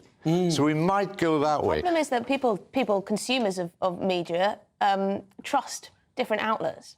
There's no BBC is still monopoly on the BBC as the only outlet that people trust. Of course not, but the BBC is the most trusted, and I would say it deserves to be, even though it's fired me twice.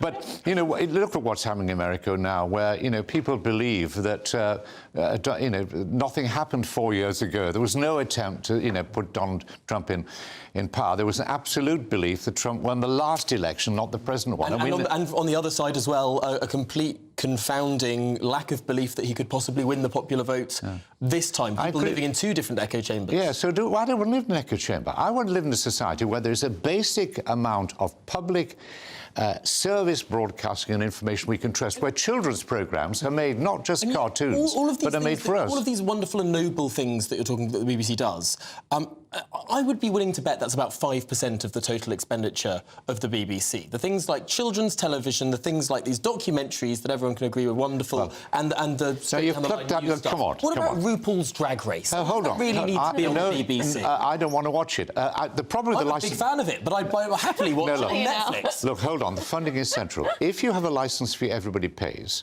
one of the arguments is you have to give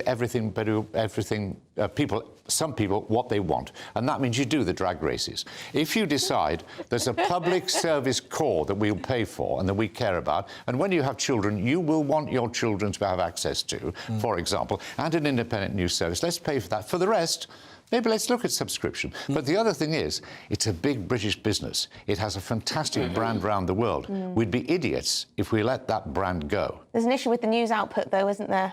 And to a degree, the dramas and some of the other series that the BBC put out, that perception of bias. Now, whether you agree, what was biased? What was biased about Wolf Hall? Come on, tell me. What was biased about Gavin and Stacey? Tell me. The first 4 series of Wolf Hall were very accurate to the people of the time. the latest series of Fall, suddenly you've got members of the Privy Council of different races, which wasn't particularly accurate to the time. Hold on. The representation, yeah, but the story is broadly accurate. But the point is, you can't suggest... You can't tell me that Wolf Hall is part of a left-wing You must have noticed that some of the programmes have got woker. You must have noticed. Well, hold on. The way that BBC Radio 4 in the morning, there's always a diversity. If it hadn't, you wouldn't exist. Your organisation is based on the idea of let's take on workery. I think workery is a minor element which I don't associate myself with. Let's talk about the really important issues. Educating our children for the future. How are they supposed to read with AI? How are they supposed to live in those worlds? To learn. Not in AI and elsewhere. What do we care about as a country? Tell me, what do you care about? You must care about democracy. Right, we must be telling our children about that. You must care on people having facts before they jump to prejudice and opinion. Yes, but the problem is we're in this day and age, people don't even trust the facts that are coming from the BBC. Look at the BBC's Verify service, which has been ripped apart multiple times for fact-checking things, and then it turns out that the facts that they've checked aren't actually true. Oh, well, hold on, that's such... Hold on. Oh, you do generalise desperately. Look, the BBC should be very heavily scrutinised because we pay for it. Yes. They don't get everything right, but they do try to, and we have a right to say to them, what are you doing, why are you doing that, why are you doing the other? But the majority of what they do, and particularly their foreign reporting, is really excellent, and you can trust. And they have, for example, in the question of all these terrible stories of abuse and so on, they do try and present an accurate assessment of who is committing the abuse and not, and where we should examine and where we don't know. They fail often, they succeed more often than not. We should hold them to account, but don't throw it away, because if you do, you're left with America, and you're left with people who have different realities, different facts, different truths, and that's a prescription for society falling apart. See, that will be the case. If you want a society where people argue all the time together and there's no consensus, where there's no common conception of the national interest, where we can't say we need to do something about health, we must do something about the railways, we must do something about social care, and have a proper debate about it. Is there a consensus on any of those issues? There's a consensus that those issues matter. The question is how we solve them is another matter, and entirely legitimate for people to put forward different proposals. But we need to be honest about what the facts are now, and we need somewhere we can trust. And if we don't trust the BBC now, we should make a BBC that we can trust. And if we don't, organisations like your own, which, specialise in opinion and fine, in part depend upon some central source where there are facts that people can believe. I'm not sure that source is the BBC central anymore. force is the BBC generally. I don't know, I just feel like this is a very 20th century worldview, perhaps, because other countries have a vibrant news media culture. I mean, we don't always have to look at... Now, hold on, which countries are we talking about? Which countries are we talking about? If we're talking about America, you have got people talking in echo chambers. Do we not want a place where you and I, for example, as we're doing now, can sit and debate and argue, and the audience can listen to us both? What we get, if you're not careful, in the States and elsewhere, is people simply talking to people and reassuring each other that their view of life is correct. Where's the challenge? Well, I hope we can all agree this has been a challenging conversation. And thank you for the time. All the different aspects of the issue, but thank you so much for coming in. Indeed, Roger Bolton, former BBC presenter, really appreciate your time. Let us know your thoughts. Do you think the BBC licence fee has had its day? Is there another option? Do you believe that we do need the BBC as a public broadcaster? But if you are in search of some winter sun, here is the forecast for some of the top European holiday destinations. Ready to soak up that holiday sunshine? Won't we need some cover? No worries. All sorted. All Clear Travel Insurance sponsors GB News Travel Destinations Forecast. If you're looking for some winter sunshine across the Mediterranean at the moment, then western areas are your best bet. High pressure here is bringing relatively fine conditions across Iberia into parts of France as well. But we have the remnants of Storm Felix still lingering around for parts of Italy, Greece and Turkey. This is bringing some heavy showers, which could fall even as snow across inland areas. Generally, though, the showers are expected to ease as we head through the forthcoming week. All Clear Travel Insurance sponsors GB News Travel Destinations Forecast. Good afternoon, Britain. This is indeed the show of that name, and there's much more coming up. A woke joke. Car manufacturer Jaguar has seen its sales nosedive after that controversial rebrand, which left loyal fans outraged. More on that after this.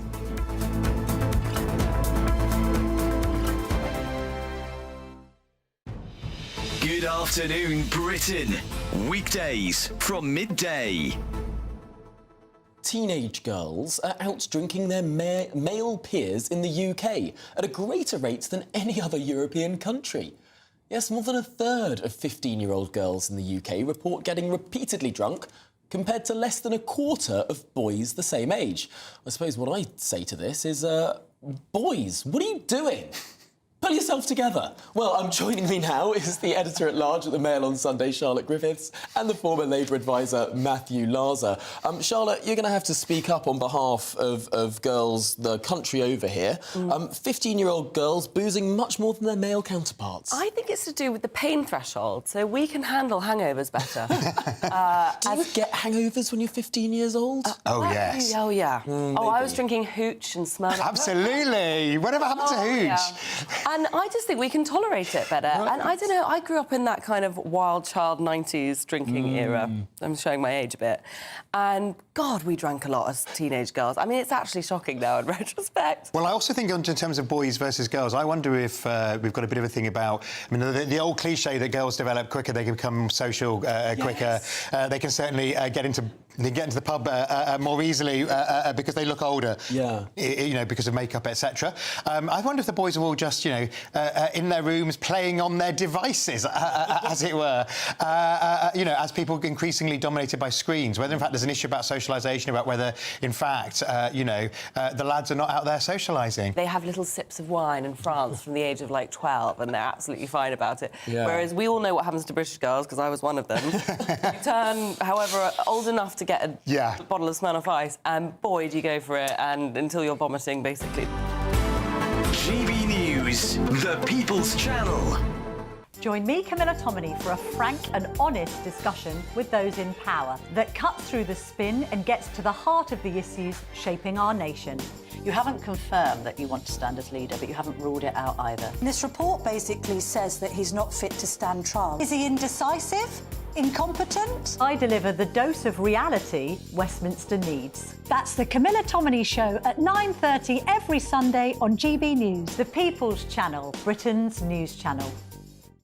Hi there, I'm Michelle Dewberry, and I'm going to take a second to tell you all about my show, Dubes & Co. We start off with the issues of the day. We then bring in both sides of the arguments. We get rid of the disrespect. And then you throw me into the mix. And trust me, I'll tell it exactly how it is. And then, of course, the magic ingredient, you at home. We mix it all together, and what have we got? In my opinion, the best debate show in town. Monday to Friday, 6 till 7 on GB News, Britain's news channel.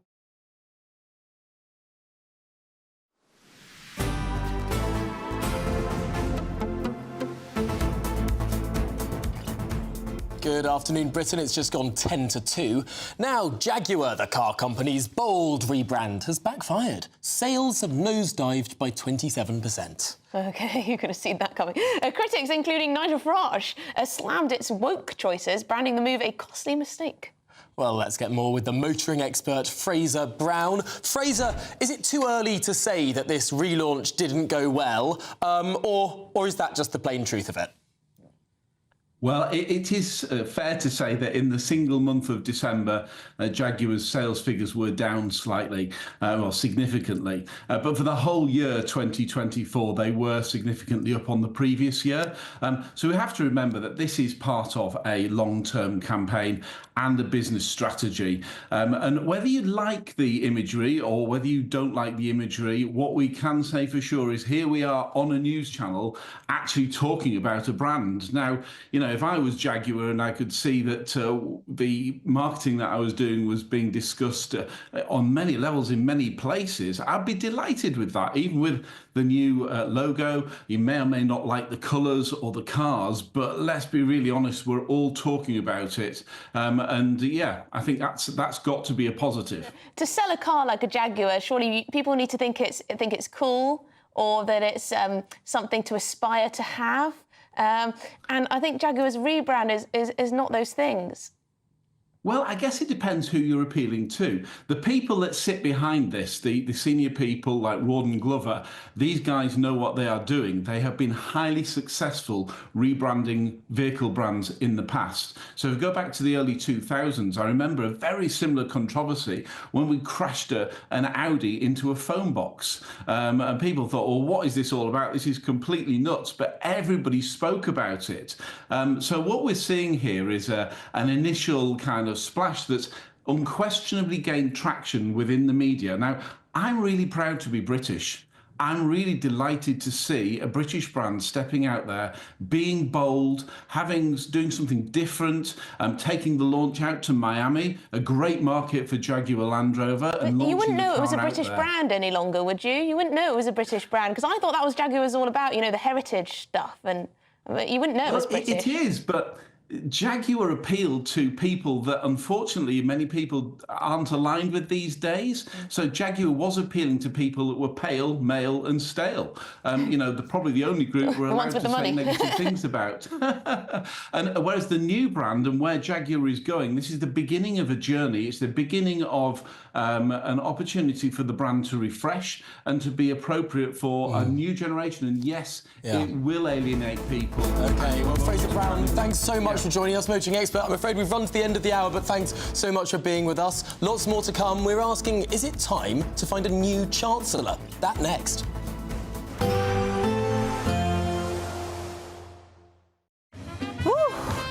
A chilly start will give way to a lovely, warm afternoon. Boxed heat pumps, sponsors of weather on GB News. Hello again. Here's your latest Met Office weather update for GB News. In a slight change to the norm through much of this week, the mildest weather will be across northern parts. Further south, a greater risk of some fog and some frost. And whilst it is going to be largely dry, currently we do have a couple of fronts lying across the UK, and these are bringing some outbreaks of rain. The outbreaks of rain gradually pushing their way southwards as we go through the rest of today and overnight, and breaking up as they go. And so it's just going to be a bit damp, some drizzly rain most likely across central parts through much of the night. To the south of this, there will be some clear skies around, and as a result, we are going to see temperatures dropping here to around, if not below freezing. So some frost, some fog, some freezing fog patches possible first thing tomorrow morning, but much milder further north. As we go through tomorrow morning then, and starting across northern parts, it is going to be largely dry across parts of Scotland. Still some blustery winds, but the winds slightly lighter than they have been through today, and some brighter skies, particularly towards eastern parts to the lee of the high ground, with those winds coming in from the west. A similar story for Northern Ireland, quite a bit of cloud, some brighter breaks towards the east. A damp, cloudy start across parts of northern central England and into Wales as well. And like I said, some frost, some fog and freezing fog patches to watch out for in the far south. As we go through the day tomorrow, we are going to have the best of the sunshine across south-southwest England and also eastern parts of Scotland, perhaps northeast England. Otherwise, it's looking fairly cloudy, and where the clouds thick enough, there will be some drizzly rain, particularly across central parts of the UK. Temperatures, well, a little bit above average for the time of year, especially towards the north, a little bit chillier further south. Little change as we go through tomorrow evening, staying pretty cloudy for many of us, but it is going to be largely dry, just some drizzly rain here and there. Cloudy thing continuing, particularly towards the southeast as we go through much of this week, sunnier towards the northwest, but notice our temperatures are dropping for some of us as well. A nice bright morning will generate a lovely warm day, right through to the evening. Boxed Solar, sponsors of weather on GB News. You could be joining the Great British Giveaway list of winners with your chance to grab a fantastic £50,000 in tax-free cash. Hi, I'm Angela from Wigan and I won £30,000 with the Great British Giveaway. I'd say to people who want to enter or are wondering whether to enter to do it, it happens to people like me. For another chance to win, text cash to 63232. One entry costs £2 plus one standard network rate message, or text bonus to 63232. 5 entries cost £5 plus one standard network rate message. Go to gbnews.co.uk gbnews.com/win. Entries start from just £2. You can call 0903 681 3232. Calls cost £2 plus your network access charge. Or post your name and number to GB10 PO Box 8690 Derby DE1 9TT. UK only. Entrance must be 18 or over. Lines close at 6 p.m. on the 31st of January. Please check the closing time if listening or watching on demand. Good luck. GB News Breakfast. Every day from 6 a.m. Underestimate what you did, because to do it in their backyard as well, I bet they weren't happy about it, were they, Brad? No, definitely not. Well, it makes it all the more sweeter. So they're usually pretty dominant in a two-man event, but four-man's usually where we can challenge them. And yeah, we managed to do it yesterday and put down 2 solid runs. And yeah. So yeah, funding was a big issue for us in the last quad, but because of our results recently, we've picked up a lot more funding from UK Sport. So we're well funded now, and but yeah, the bob is in the back of the van behind us. So we're driving it down to St Moritz as we speak. So yeah, that's how it all works in the background in bobsleigh. Brad, you're the pilot, correct? So you're up front. Yeah. Now, what happens? I always wonder, because I remember seeing John Noakes on. Do you remember John Noakes on Blue Peter when he fell out of the bob and he ended up showing the back of his backside on TV because he had a big scar on there? What? So you've got the brake man. You're at the front. So where are you then, Aaron? Are you what number are you? So I'm number 3. Yeah. Right. So what do you do there? Is it just a matter of it's the running power is what it's all about to get off to a good start, and then you can sit and enjoy the ride? Yeah, that's it. So for number 2 and myself, number 3, it's all about getting that bob off the line and then just zipping it up to as high a speed as we can, basically. Yeah. Getting in, staying low, having good aerodynamics, and staying still and let Brad do the work. Yeah, it's definitely not a comfortable position for them, because we're bending them and twisting them into quite an uncomfortable position to get as aerodynamic as possible. And when you've got 6 times G's pushing you through that is not... Yeah, not definitely fun. Stiff back this morning, that's for sure. Because I'm just thinking where me and Eamon would sit. Is it 2 and 3, or would he go at number 4? What do you fancy? I would be too frightened to do that. GB News, the People's Channel.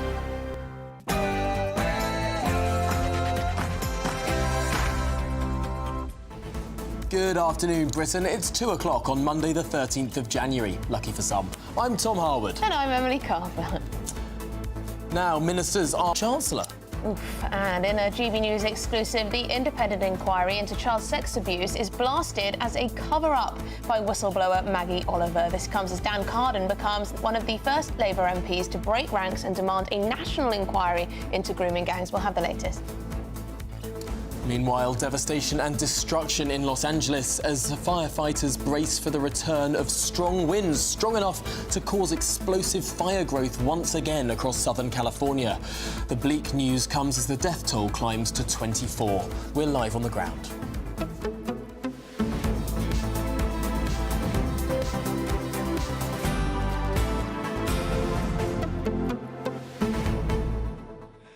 So should Keir Starmer demote Rachel Reeves, or is that a bit harsh? Is it all to do with external factors rather than her own budget?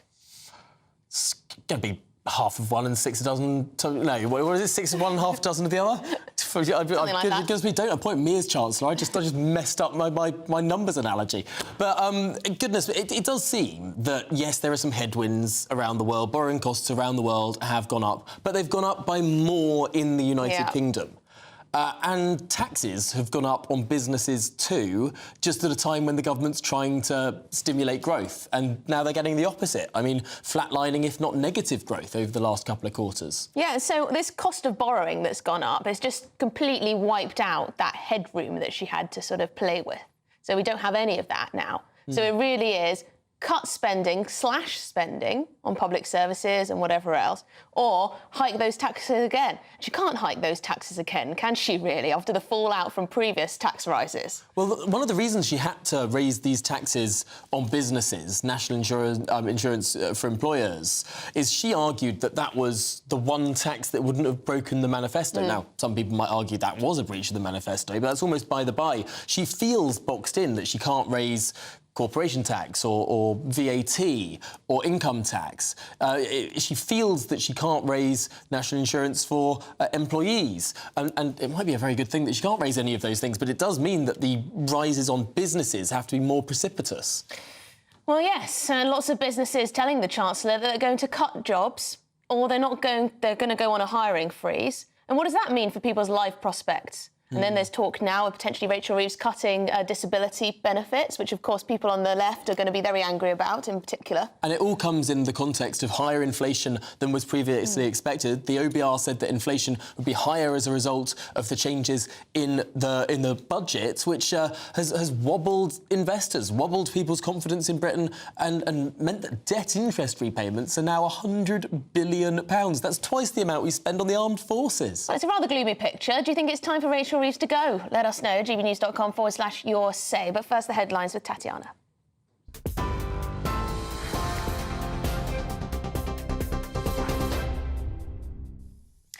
Emily, thank you very much. The top stories. The Prime Minister says AI is a force for change that will transform the lives of working people for the better. Sir Keir Starmer promised investment, jobs and economic growth due to a boom in the sector in a speech this afternoon. It comes as his government battles against allegations they're mismanaging the economy. The government's announcement claims that if AI is fully embraced, it could bring £47 billion to the economy every year. And it says that £14 billion is set to be invested by the private sector, bringing around 13,000 jobs.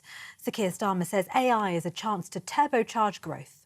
So if you're sitting around the kitchen table tonight, worried about the opportunities at your children's school, AI can help teachers plan lessons tailored to your children's specific needs. If you're worried about waiting times, aren't we all? AI can save hundreds of thousands of hours lost to missed appointments. It can spot potholes quicker, speed up planning applications, reduce job centre form filling, help in the fight against tax avoidance, and almost halve the time that social workers spend on paperwork. Meanwhile, Sir Keir Starmer says he's completely confident in his team when asked whether Rachel Reeves would stay as Chancellor until the next election following the turmoil in the government bond market. He's also said the Chancellor is absolutely right to take a ruthless approach to public spending. It's been a tumultuous time for the Chancellor, with a drop in the pound and an increase in borrowing costs. Ms Reeves. We're in this mess, and it really is a mess, and there's more economic data out from businesses today showing that they're cutting back on hiring. Confidence, as we know, is in the floor, and the cost of borrowing, the gilt markets, are at a near 30-year high. So the difficult decisions should have been made when the Chancellor originally did her budget. And there's nothing that this government has done that's actually reformed the cost of government, which many of your viewers will know is not really delivering for British people. It's cosseting a lot of public sector employees. Those are the difficult decisions she should have made. And frankly, I don't think she's got any credibility. The independent inquiry into child sexual abuse has been blasted as a cover-up by Rochdale whistleblower Maggie Oliver, the former detective constable who resigned from Greater Manchester Police over the way they treated vulnerable grooming gang victims in Rochdale, told GB News that the inquiry chose to prioritise the voices of officials over survivors. Labour MP Dan Carden has also become the latest MP to break ranks with Sir Keir Starmer to call for a grooming gangs inquiry. He's urging the Prime Minister to use the full power of the state to deliver justice. In other news, at least 24 people have been killed and thousands evacuated as fires rage on in California. The LA County Medical Examiner also said at least another 16 people remain missing. Fierce winds are forecast to continue for the coming days, further fuelling the fires. The largest inferno is currently just 13% contained. More than 100,000 people are under evacuation orders. Meanwhile, US President-elect Donald Trump has called politicians in California incompetent over their handling of the fires. And some breaking news to you briefly that boxing champion Tyson Fury has announced he's retiring from the sport. Tyson has posted this news on his Instagram account today. There had been talk around a possible summer bout with Anthony Joshua, but that breaking news that Tyson Fury has announced his boxing retirement. More on this as we get it. Elsewhere, the boyfriend of a young mother who took her own life has been found guilty of assault and prolonged domestic violence, but has been cleared of her manslaughter. A warning: the following contains some contents which some viewers may find distressing. Ryan Wellings, who's from Lancashire, became the first defendant to be tried before a jury accused of the unlawful killing of his partner after 23-year-old Kiana Dawes took her own life following domestic violence. The 30-year-old landscape gardener was found not guilty of manslaughter and guilty of assault and coercive and controlling behaviour between January 2020 and July 2022 after a trial. Wellings, who denied all charges, made no reaction as the verdicts were read out today. And Scotland's former First Minister Nicola Sturgeon has announced she has split from her husband, Peter Murrell. Miss Sturgeon and Mr Murrell met via the SNP and first became a couple in 2003. They later married in July 2010 in Glasgow. In a statement posted to Instagram stories today, she wrote, "With a heavy heart, I am confirming that Peter and I have decided to end our marriage." Miss Sturgeon unexpectedly announced she was stepping down as Scotland's First Minister and SNP leader in February of 2023 after taking over from Alex Salmond following the independence referendum in 2014.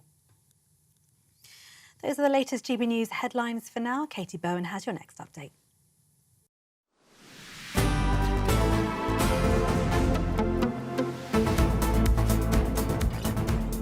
OK, good afternoon, Britain. It's 9 minutes past 2. Now, Keir Starmer wants the UK to be a great AI superpower.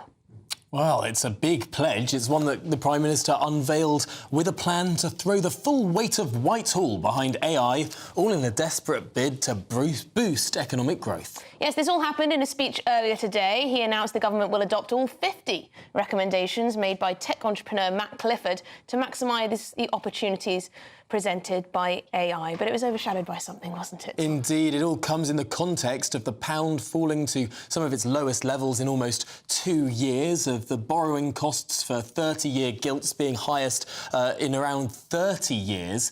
Just the markets finding the UK not a particularly attractive place or a trustworthy place right now. How did that all go down in the room? Well, one man who was there was our political editor, Christopher Hope. And Christopher, you asked the Prime Minister a pretty pertinent question.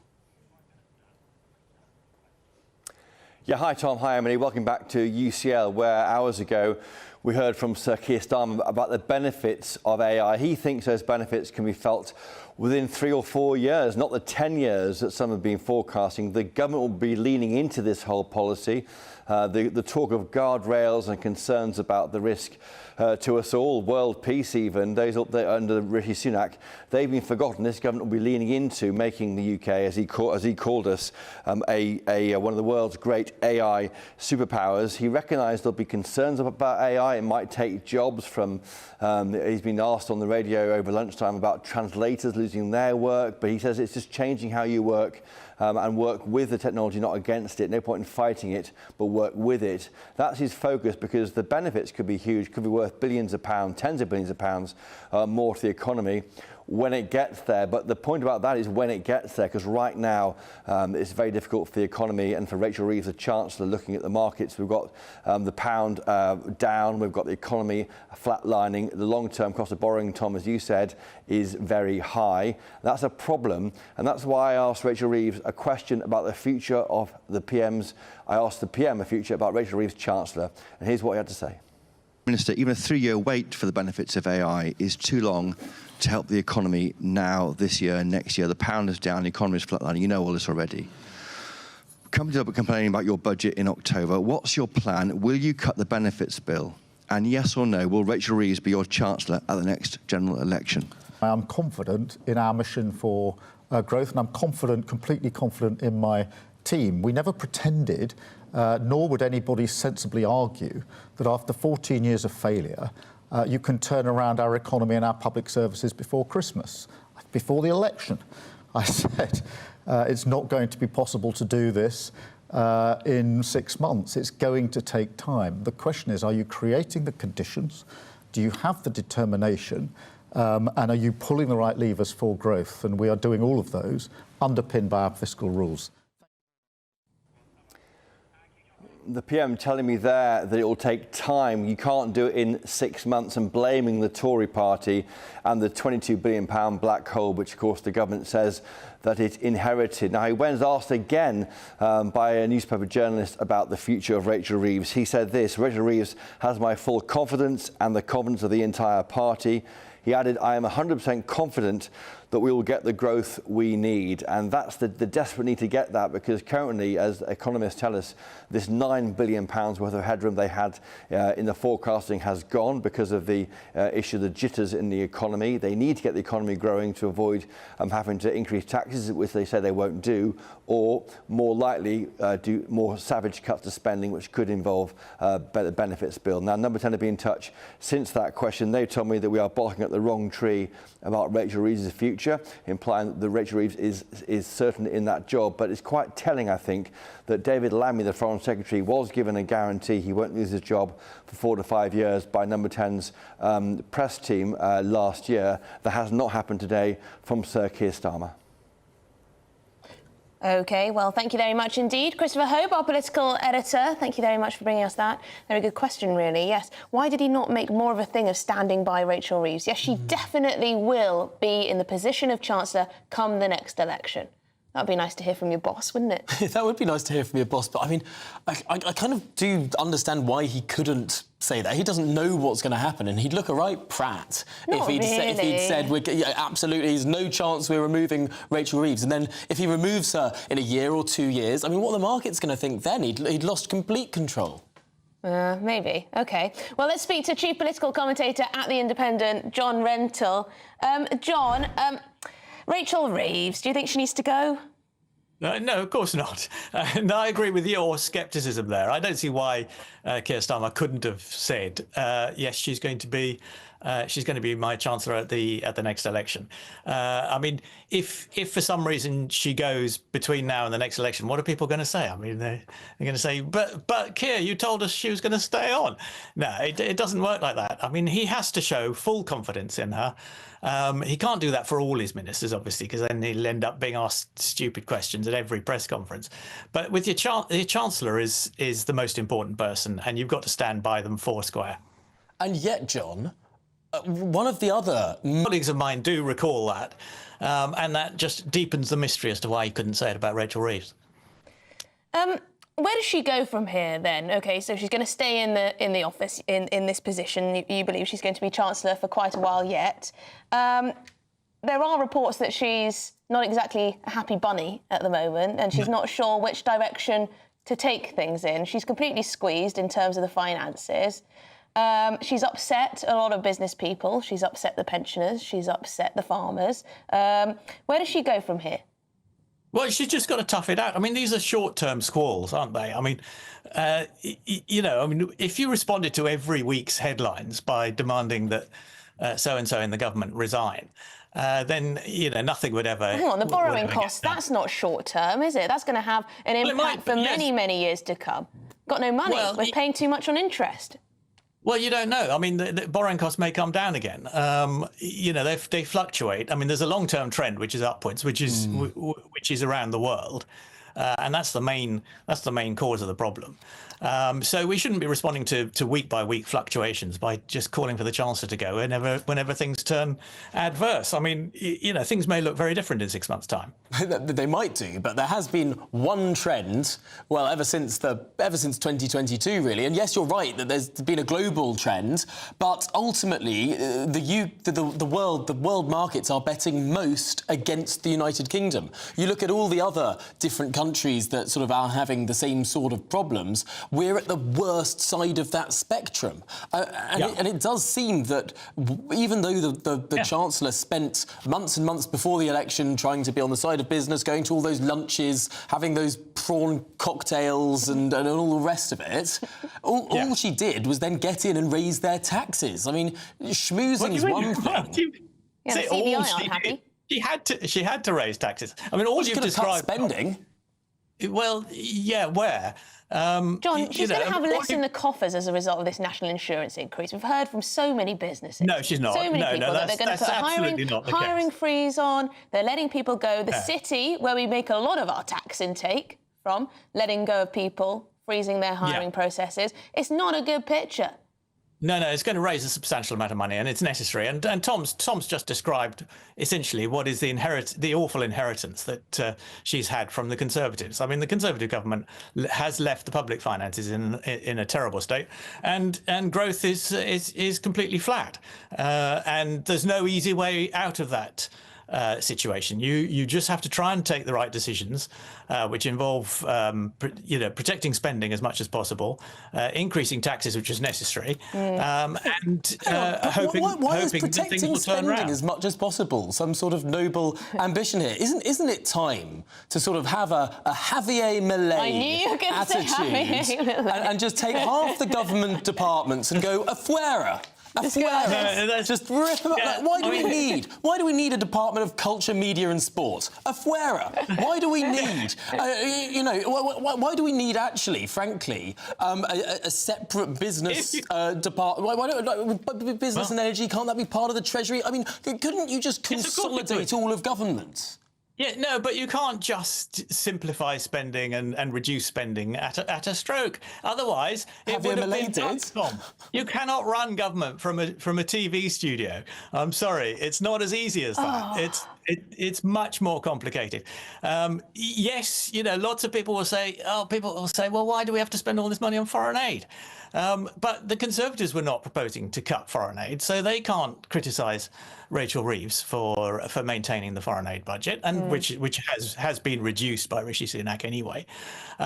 There are no easy decisions. Okay, All John, of these, just on this one point, just on one serious point, apparently Rachel Reeves is going to tell regulators to sort of cut back on the old regulations to try and boost growth. But she's got a problem in the shape of Angela Rayner, doesn't she? Because Angela Rayner wants to get through all these workers' rights packages through, which means more regulations on employers. You've got the CBI saying that the workers' rights package could risk an ugly rush to fire staff before it even comes into effect. Where does she go on this one?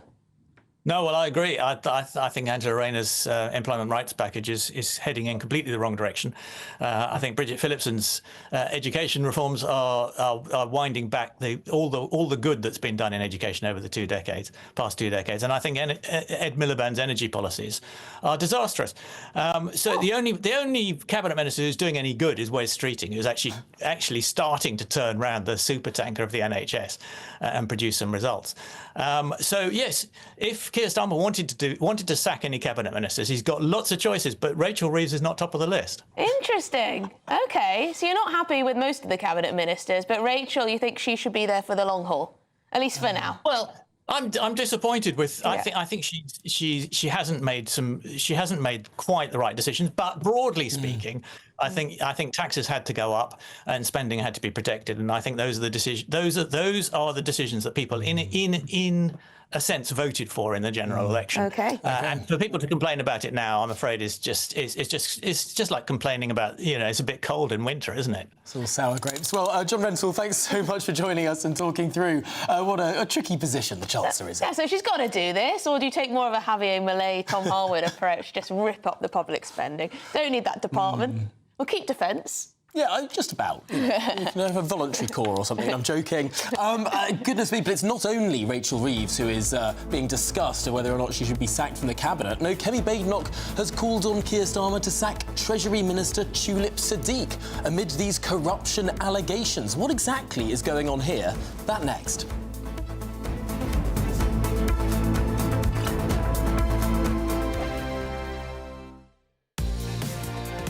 Mornings don't have to be tiresome, especially if you have the right company. Wake up to news as it happens, opinion and debate, and of course, a little bit of entertainment too. Because when the kettle's on, we're on. That's Breakfast on GB News, a show worth waking up for. Every morning from 6 a.m. Only on the People's Channel, Britain's news channel. We'll spread the news, you spread the word. This is GB News, Britain's news channel. We were talking earlier about the issue of Siri listening to you. Well, it's not just your own conversations being sort of harvested for data.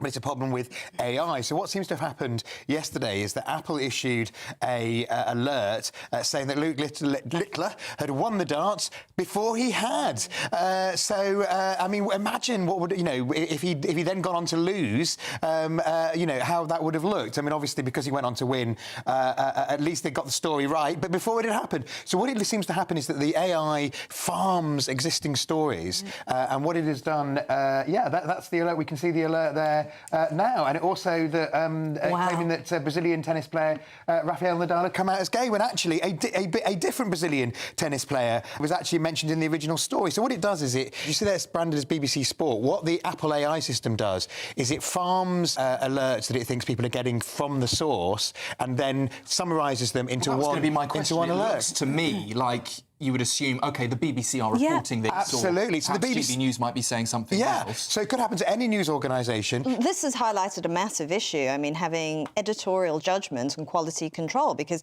if this is going on, it's just contributing to the flow of misinformation. Yes. And we know that this is a problem on social media, people reporting false things. But if it seems to come from trusted news sources, that is a massive issue in credibility. I mean, if you had something like Reuters, who's a big news provider, doing this, you could hold people accountable, you could make changes, but when it's the AI doing it, I mean, what do? You're going to have to reprogram it in some way. And if you just lost control, if you're a news source, you've lost control of what goes out, because it basically farms it, puts your logo on it and sends it out, even when it's nonsense. GB News, the People's Channel. I'm Christopher Hope. From pop stars to politicians, I'll interview anybody in a pub who's got a political opinion. Join me every Friday on Spotify, Apple Podcasts, YouTube or gbnews.com, or wherever you get your podcasts. This is GB News, the People's Channel. I'm Martin Daubney. This is GB News, Britain's news channel.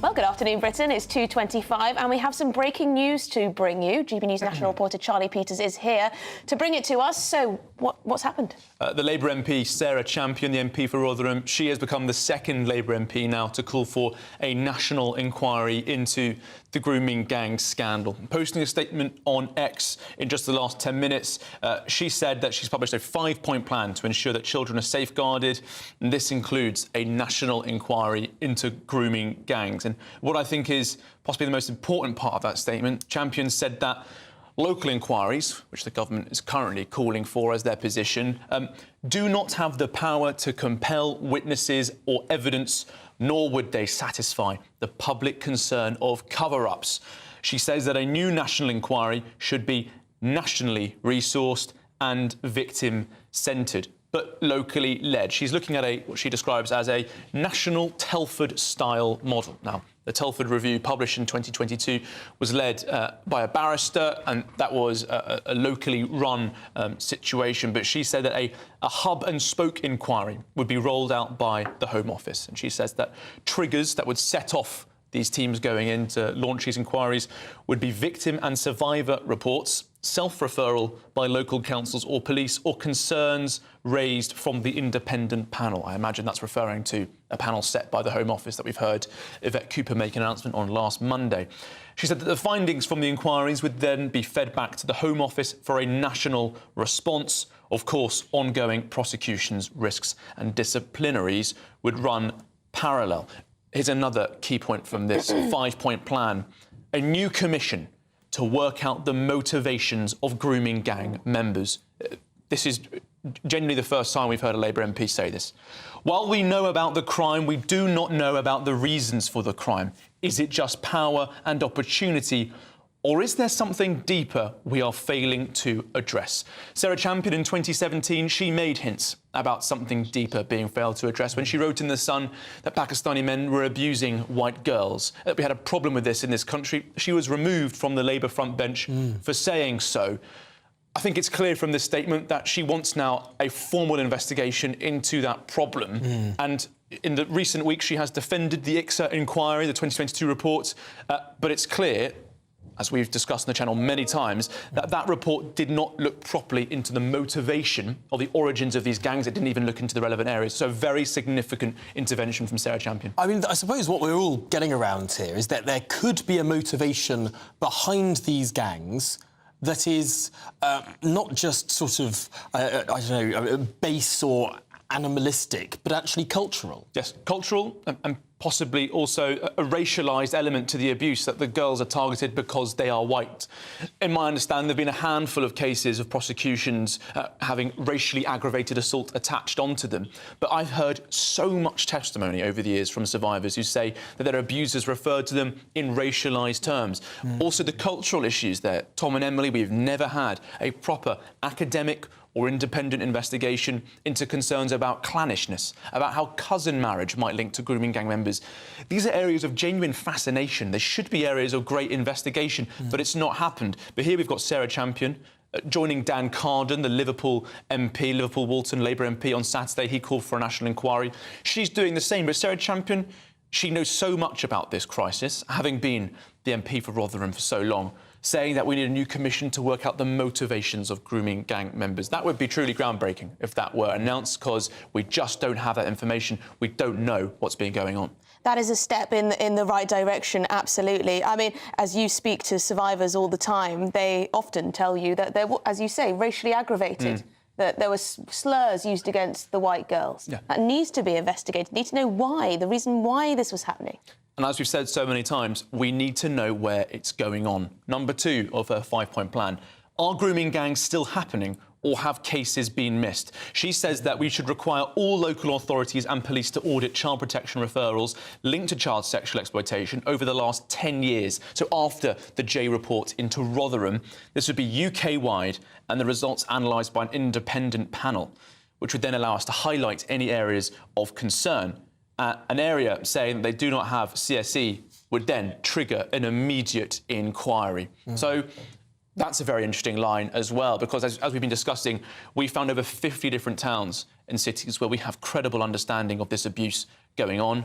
Sarah Champion, it's clear from this 5-point plan, she's concerned that it's still going on, and this announcement could pave the way for the Labour Party to announce new investigations into this crisis. Yeah, hugely, hugely significant, but particularly because Sarah Champion is such a respected voice on all sides of the House of Commons on this issue, putting her neck above the parapet when it was unpopular to do so. I remember a debate in the House of Commons, actually 2 or 3 years ago, when she was the only Labour MP to attend. Yeah.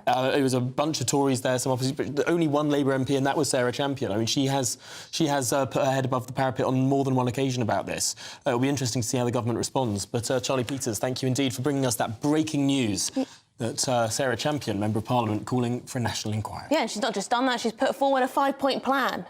So the government, see if there will be a government response. In general, a government spokesperson has issued the following statement: no child should ever suffer sexual abuse or exploitation, and it is paramount we do more to protect vulnerable children, which is why we are working at pace across government to drive forward real action. Well, this is Good Afternoon Britain on GB News, and there's plenty more to come on today's programme, including the UK's first legal drugs consumption room opens its doors in Glasgow today. We're going to be live outside it after your headlines.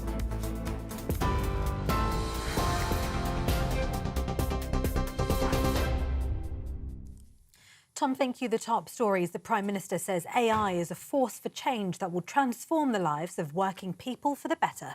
Sir Keir Starmer promised investment, jobs and economic growth due to a boom in the sector in a speech this afternoon. It comes as his government battles against allegations they're mismanaging the economy.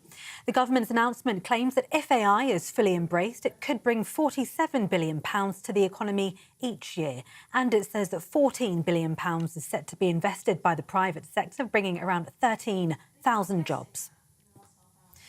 Meanwhile, Sir Keir Starmer says he's completely confident in his team when asked whether Rachel Reeves would stay as Chancellor until the next election following the turmoil in the government bond market. He's also said the Chancellor is absolutely right to take a ruthless approach to public spending. It's been a tumultuous time for the Chancellor, with a drop in the pound and an increase in borrowing costs. And 2 Just Stop Oil protesters have sprayed paint on Charles Darwin's grave at Westminster Abbey. The activists covered the memorial using orange paint with a message that said 1.5 is dead. That message referred to reports last week that 2024 was the hottest year on record and the first to breach a key global warming threshold of 1.5 degrees Celsius above pre-industrial temperatures. The Metropolitan Police confirmed 2 women were arrested on suspicion of causing criminal damage. And those are the latest GB News headlines for now. More news in half an hour. For the very latest GB News direct to your smartphone, sign up to News Alerts by scanning the QR code or go to gbnews.com/alerts.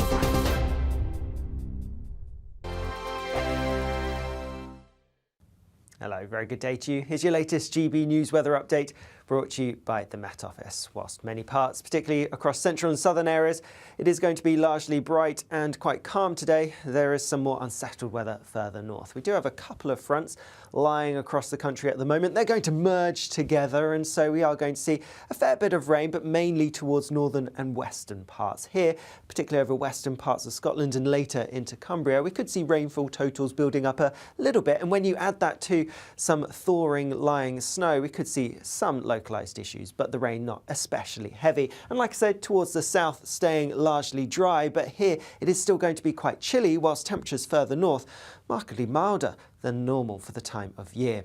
Now, as we go through towards this evening, we are staying fairly wet across parts of Scotland, northern England and Northern Ireland. And here there will be some strong winds around as well. Nothing that should cause too many problems, but some strong gusts possible. And so a bit of a cloudy, damp, windy end to the day across many parts of, yes, Scotland, Northern Ireland and northwest England in particular.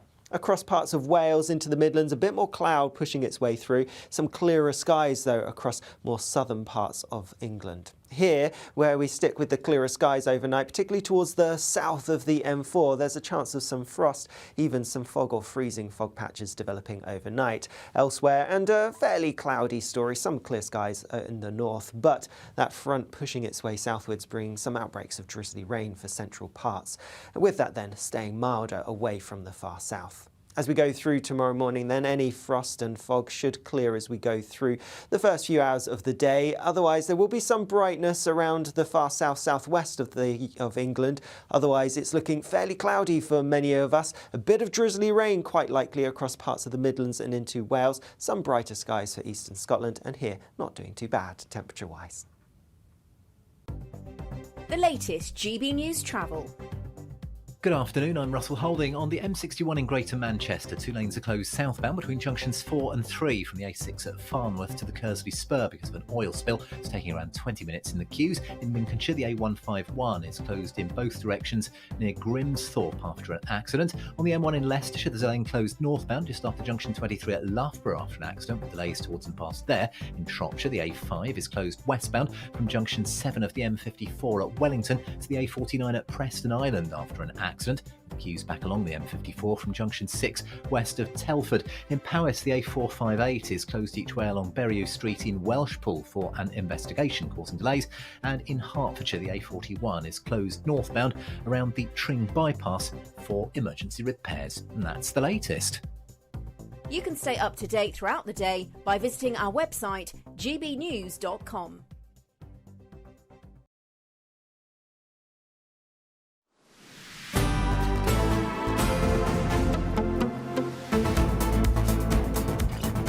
OK, 2:36 is the time. You're watching and listening to Good Afternoon Britain. Now, we are going to bring you more on that breaking news that the Rotherham Labour MP, Sarah Champion, has added her voice to those calling for a national inquiry into the grooming gangs. And she's also published a 5-point plan on how to do so. Absolutely. Big question. Will the government adopt it?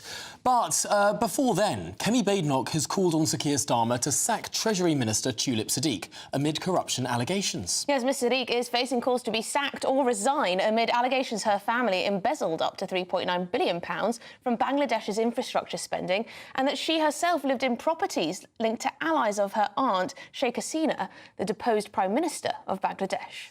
Well, it must be said Tulip Sadiq, of course, denies any wrongdoing and has referred herself to the Prime Minister's ethics watchdog. But let's get more on this with the Whitehall editor of the Sunday Times, Gabriel Pogrund, who has broken much of this story. Gabriel, what exactly is Tulip Sadiq being accused of? So let's just break it down because it's reasonably complex. I'd say there are two things. One is an allegation for which there's no evidence. The other is more than an allegation, it's a fact. So the allegation for which no evidence has hitherto been provided is this idea that she trousered money connected to a nuclear deal signed between her aunt, the deposed, allegedly corrupt former Prime Minister of Bangladesh, and Vladimir Putin. Rather unfortunately for Tulip Sadiq, she was there at the signing ceremony in the Kremlin and says she happened to be there in order to visit her aunt, who she didn't get to see very much at the time. But I've just been in Bangladesh. Here and there, those who've examined this say that there's no information to substantiate it. So I think that we'll have to introduce that important waiver. But that which Sadiq can't deny is that she has nevertheless, as you alluded to, lived in or owned, Tulip Sadiq and her family have lived in or owned a string of properties purchased or paid for in some way by individuals who belong to or are connected to the Awami League, that is Sheikh Hasina, the former autocratic leader's political party. So Tulip Sadiq was gifted a property in King's Cross. She lived in a house in Hampstead, gifted to her by a senior lawyer for that party, who in turn had been given it by a Panama Papers BVI registered offshore trust. Her mum lives in a house in Golders Green owned by an offshore trust. And she currently lives in the home of an official of the UK arm of the aunt's political party. So that can't be denied, and it is that as much as the nuclear business that has posed problems for her over the last couple of weeks. Yeah, absolutely fascinating, Gabriel. I mean, why is it that this is Tulip Sadiq, anti-corruption minister? She is the Treasury Minister with responsibility for dealing with corruption in the country, currently being investigated on these two fronts. I mean, why on earth is she still in her job? I mean, even if she's... How did it slip through the net? Yeah. No, that's a question that plenty in the Parliamentary Labour Party are themselves asking. A number of people have also drawn the distinction between the way that Number 10 handled the case of Louise Haigh, the former Transport Secretary, whose feet didn't touch the floor after Starmer had deduced that she'd been not fully candid about her handling of a previous low-level conviction, and this. And there's a lot of information already in the public domain which doesn't need to be investigated. As I was referring to a moment or two ago, the land registry documents, they're bulletproof, they're in black and white, and she's accepted that these property arrangements are indeed accurate. That's not something she claims Fleet Street have got wrong. So quite what it is that Keir Starmer expects to hear that will fully decontaminate this and remove the odour of impropriety, I don't know, but you're not alone in asking the question. Yes, and he does care so much about impropriety and standards and ministerial standards and all of that. Gabriel Pogrund, thank you so much for coming on the show, Whitehall editor at the Sunday Times. Make of that what you will. Yeah, I hate it when I just happen to be in the Kremlin for the signing of some nuclear deal with my aunt, who's the Prime Minister of Bangladesh. It happens all the time. All the time. Yeah, but the UK's first legal drugs consumption room opens its doors in Glasgow today. Yes, the Thistle Centre will provide a space where drug users can take their illegal substances, such as heroin and cocaine, under medical supervision in a clean and hygienic environment. Well, the centre aims to provide us a facility where attendees can seek support to overcome addiction. OK, well, Tony Maguire, our Scotland reporter, joins us now. Tony, tell us more.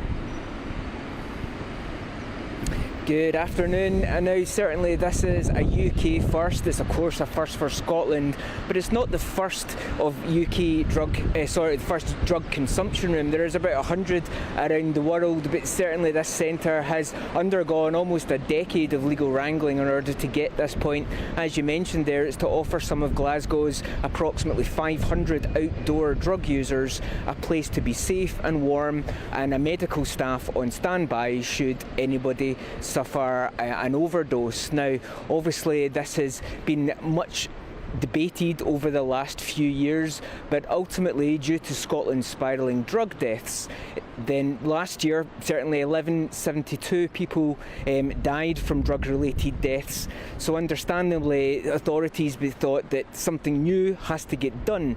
However, speaking to the people of Glasgow today, as you're about to hear, opinions about this service are still very mixed. Going more towards it than against it. I think it'll be safer for, because these people just have an addiction, it shouldn't really be treated as second-class citizens. Yeah, it's a good idea to keep them off the street. Don't need those near-arms, yeah. Yeah, drug addiction is like any other addiction. It's definitely a health matter. I mean, it might start, as a kind of recreational thing, but it's definitely something people need help with in terms of their health. Yeah, so I think it's a good thing. It's safer, obviously. It's not lying about everywhere Keeps the community safer to keep them in one place, really. Yeah. Oh, that's it, aye. Just don't take it. If they didn't have the places to go to them, that's so it. You think they shouldn't have the service at all? No, I don't think they should have it at all. So how does it all work? We've heard a bit about the mechanics of users going in and receiving clean needles, etc., as well as a safe place to use. But legally speaking, drugs law is reserved to Westminster. But the UK government have given assurances that they're not going to intervene. And of course, the Lord Advocate, KC, well, she's said that it does not serve the public interest for police to arrest users who are going in to have used the service. Now, First Minister John Swinney and Health Secretary Neil Gray, they both hope that, as well as providing a safe place for users, then actually the various services that are available to them will hopefully encourage more people to come away from their drug habit. OK, thank you very much indeed, Tony McGrath, for bringing us that important report from Scotland. Now, we've got lots more coming up, including the Rotherham Labour MP, Sarah Champion. She's added her names to the list of MPs calling now for a national inquiry, a significant development. That's next.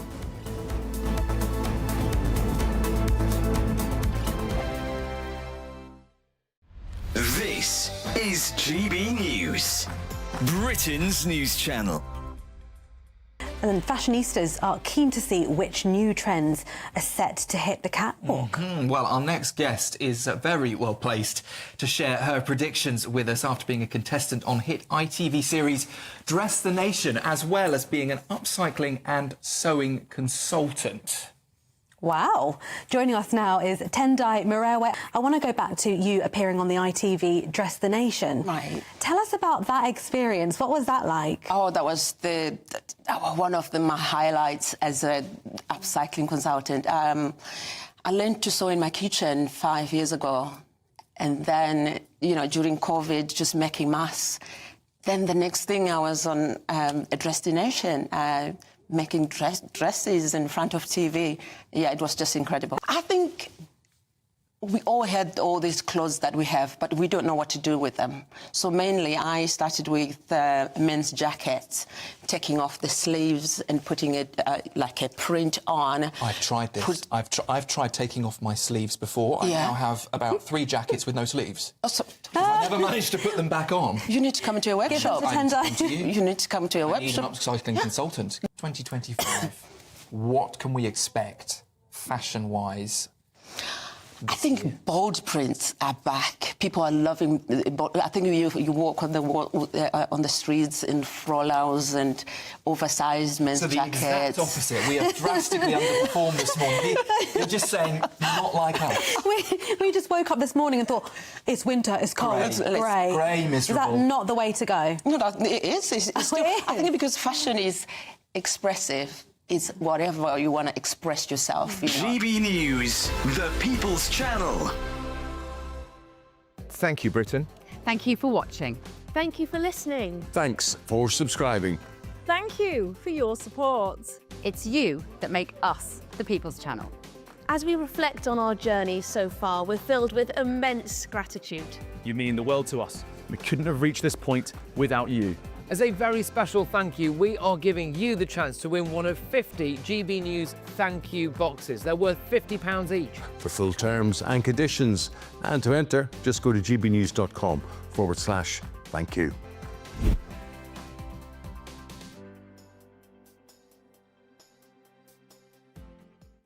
If you want your news to be straight talking... This is a nightmare for the Conservatives again. Down to earth. It's not just Nottingham where this is happening, is it? And most importantly, honest. Hard-working, middle-class taxpayers, they'll get their book thrown at them. Then catch me, Martin Daubney, Monday to Friday, 3 till 6 p.m. on GB News, Britain's news channel.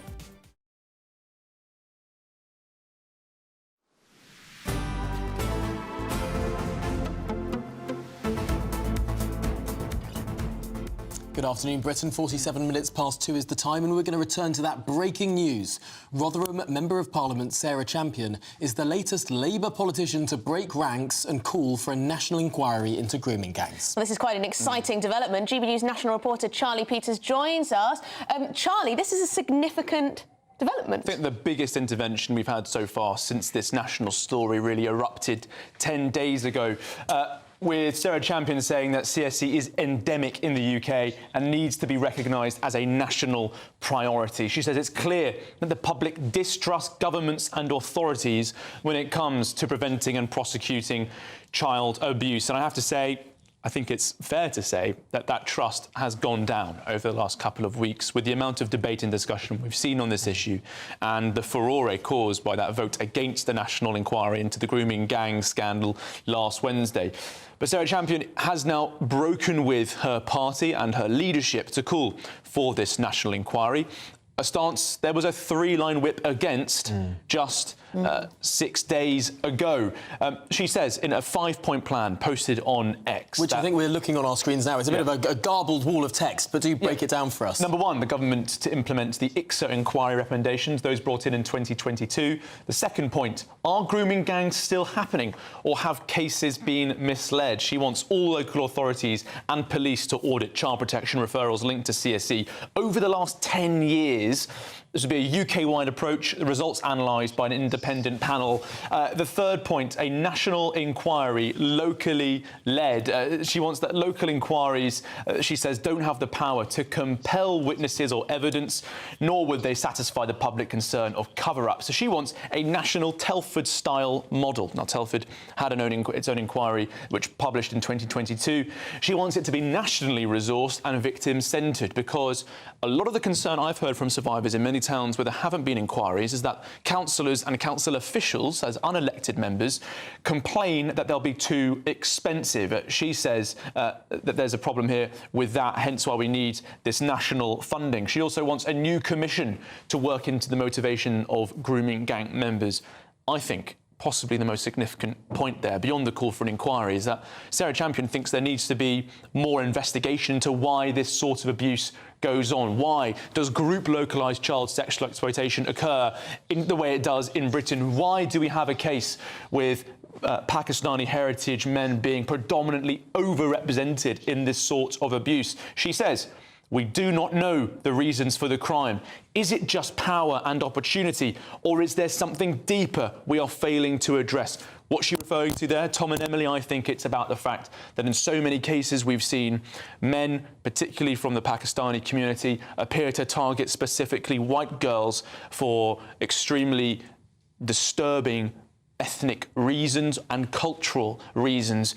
Questions we just don't have answers to. There's never been research, academic or government, into that problem. And finally, number 5, review if the law is fit for purpose to protect children and prosecute abusers. She wants a specific audit of legislation to make sure it's appropriate to secure convictions for child abuse. She also says with many areas of licensing now falling to local authorities and the Act being updated, that is the Crime and Disorder Act, by subsequent laws, is community involvement and coordination still in place and able to spot grooming gangs? What an intervention that is from Sarah Champion, an MP who has more understanding of this crisis than most by virtue of the fact that she is the MP for Rotherham. She was in post when the J report was released in 2014. She's been central to so many of the investigations that occurred there. She was the MP during the very politically unstable period after the Casey report in 2015, which found that local politicians from the Labour Party had covered up the abuse, that they'd dissuaded other members from investigating, that they'd raised concerns of racism if they tried to look into, for example, the licensing of taxi firms. Sarah Champion knows what happens in these towns when this sort of atrocity runs amok. She knows what happens to these survivors when they try to raise concerns, and she has seen firsthand attempts to cover up the abuse by councillors, police officers and politicians. Yeah. No, this is such an interesting development, because this does make it very difficult for the Prime Minister to sort of respond to. Can he stick to his previously line, or will he have to find a way to meander from that line and deliver really what so many people are now calling for? We have to say that the government has issued a statement in the generality of this issue. Yes, they say no child should ever suffer sexual abuse or exploitation, and it is paramount we do more to protect vulnerable children, which is why we are working at pace across government to drive forward real action. It's very interesting, isn't it? Sarah Champion adding her voice to those wanting a national inquiry, calling for it publicly. Will that allow more Labour MPs, many of whom are MPs in areas which have been affected by grooming gangs, to listen to some of the survivors and come forward too? There's safety in numbers, isn't there? There's always safety in numbers. So the more Labour MPs that come out, the more likely more will come out too. So Absolutely. Very significant, very significant. Although, of course, it is still a very brave thing to do, because ultimately these are areas that have had councils with Labour politicians that will now be placed under the microscope if this sort of investigation were to go ahead, if this inquiry is accepted by the Prime Minister. But I think his job defending his position against holding such an inquiry has just got much harder in the last 20 minutes. Yes, and interesting to know that she's asking for a national inquiry locally led. So to find out more about what that exactly means, what exactly she's calling for, I'm sure Martin Daubney will be picking up the baton on this one as ever, so don't go anywhere. It is Martin up next, and Tom and I will be back tomorrow at 12. And thank you to Charlie Peters as well for bringing us that news. Absolutely.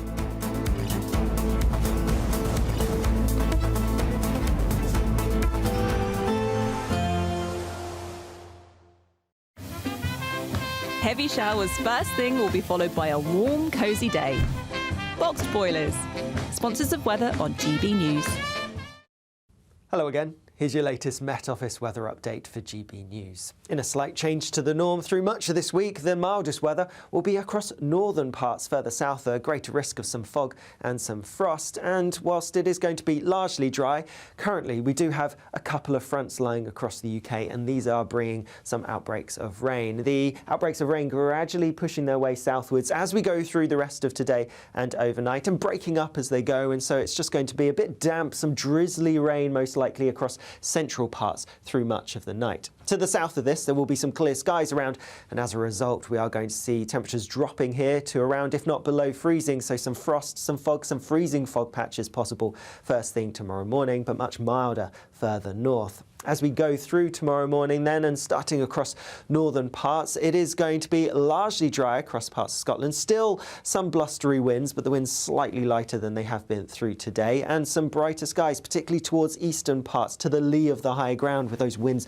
coming in from the west. A similar story for Northern Ireland, quite a bit of cloud, some brighter breaks towards the east. A damp, cloudy start across parts of northern central England and into Wales as well. And like I said, some frost, some fog and freezing fog patches to watch out for in the far south.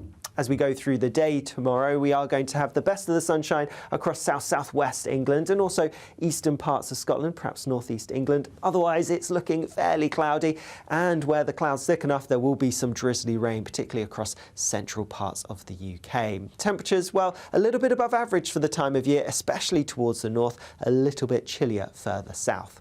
Little change as we go through tomorrow evening, staying pretty cloudy for many of us, but it is going to be largely dry, just some drizzly rain here and there. Cloudy thing continuing, particularly towards the southeast as we go through much of this week, sunnier towards the northwest, but notice our temperatures are dropping for some of us as well. Expect a warm front, moving from the kitchen right through to the rest of the house. Boxed boilers, sponsors of weather on GB News.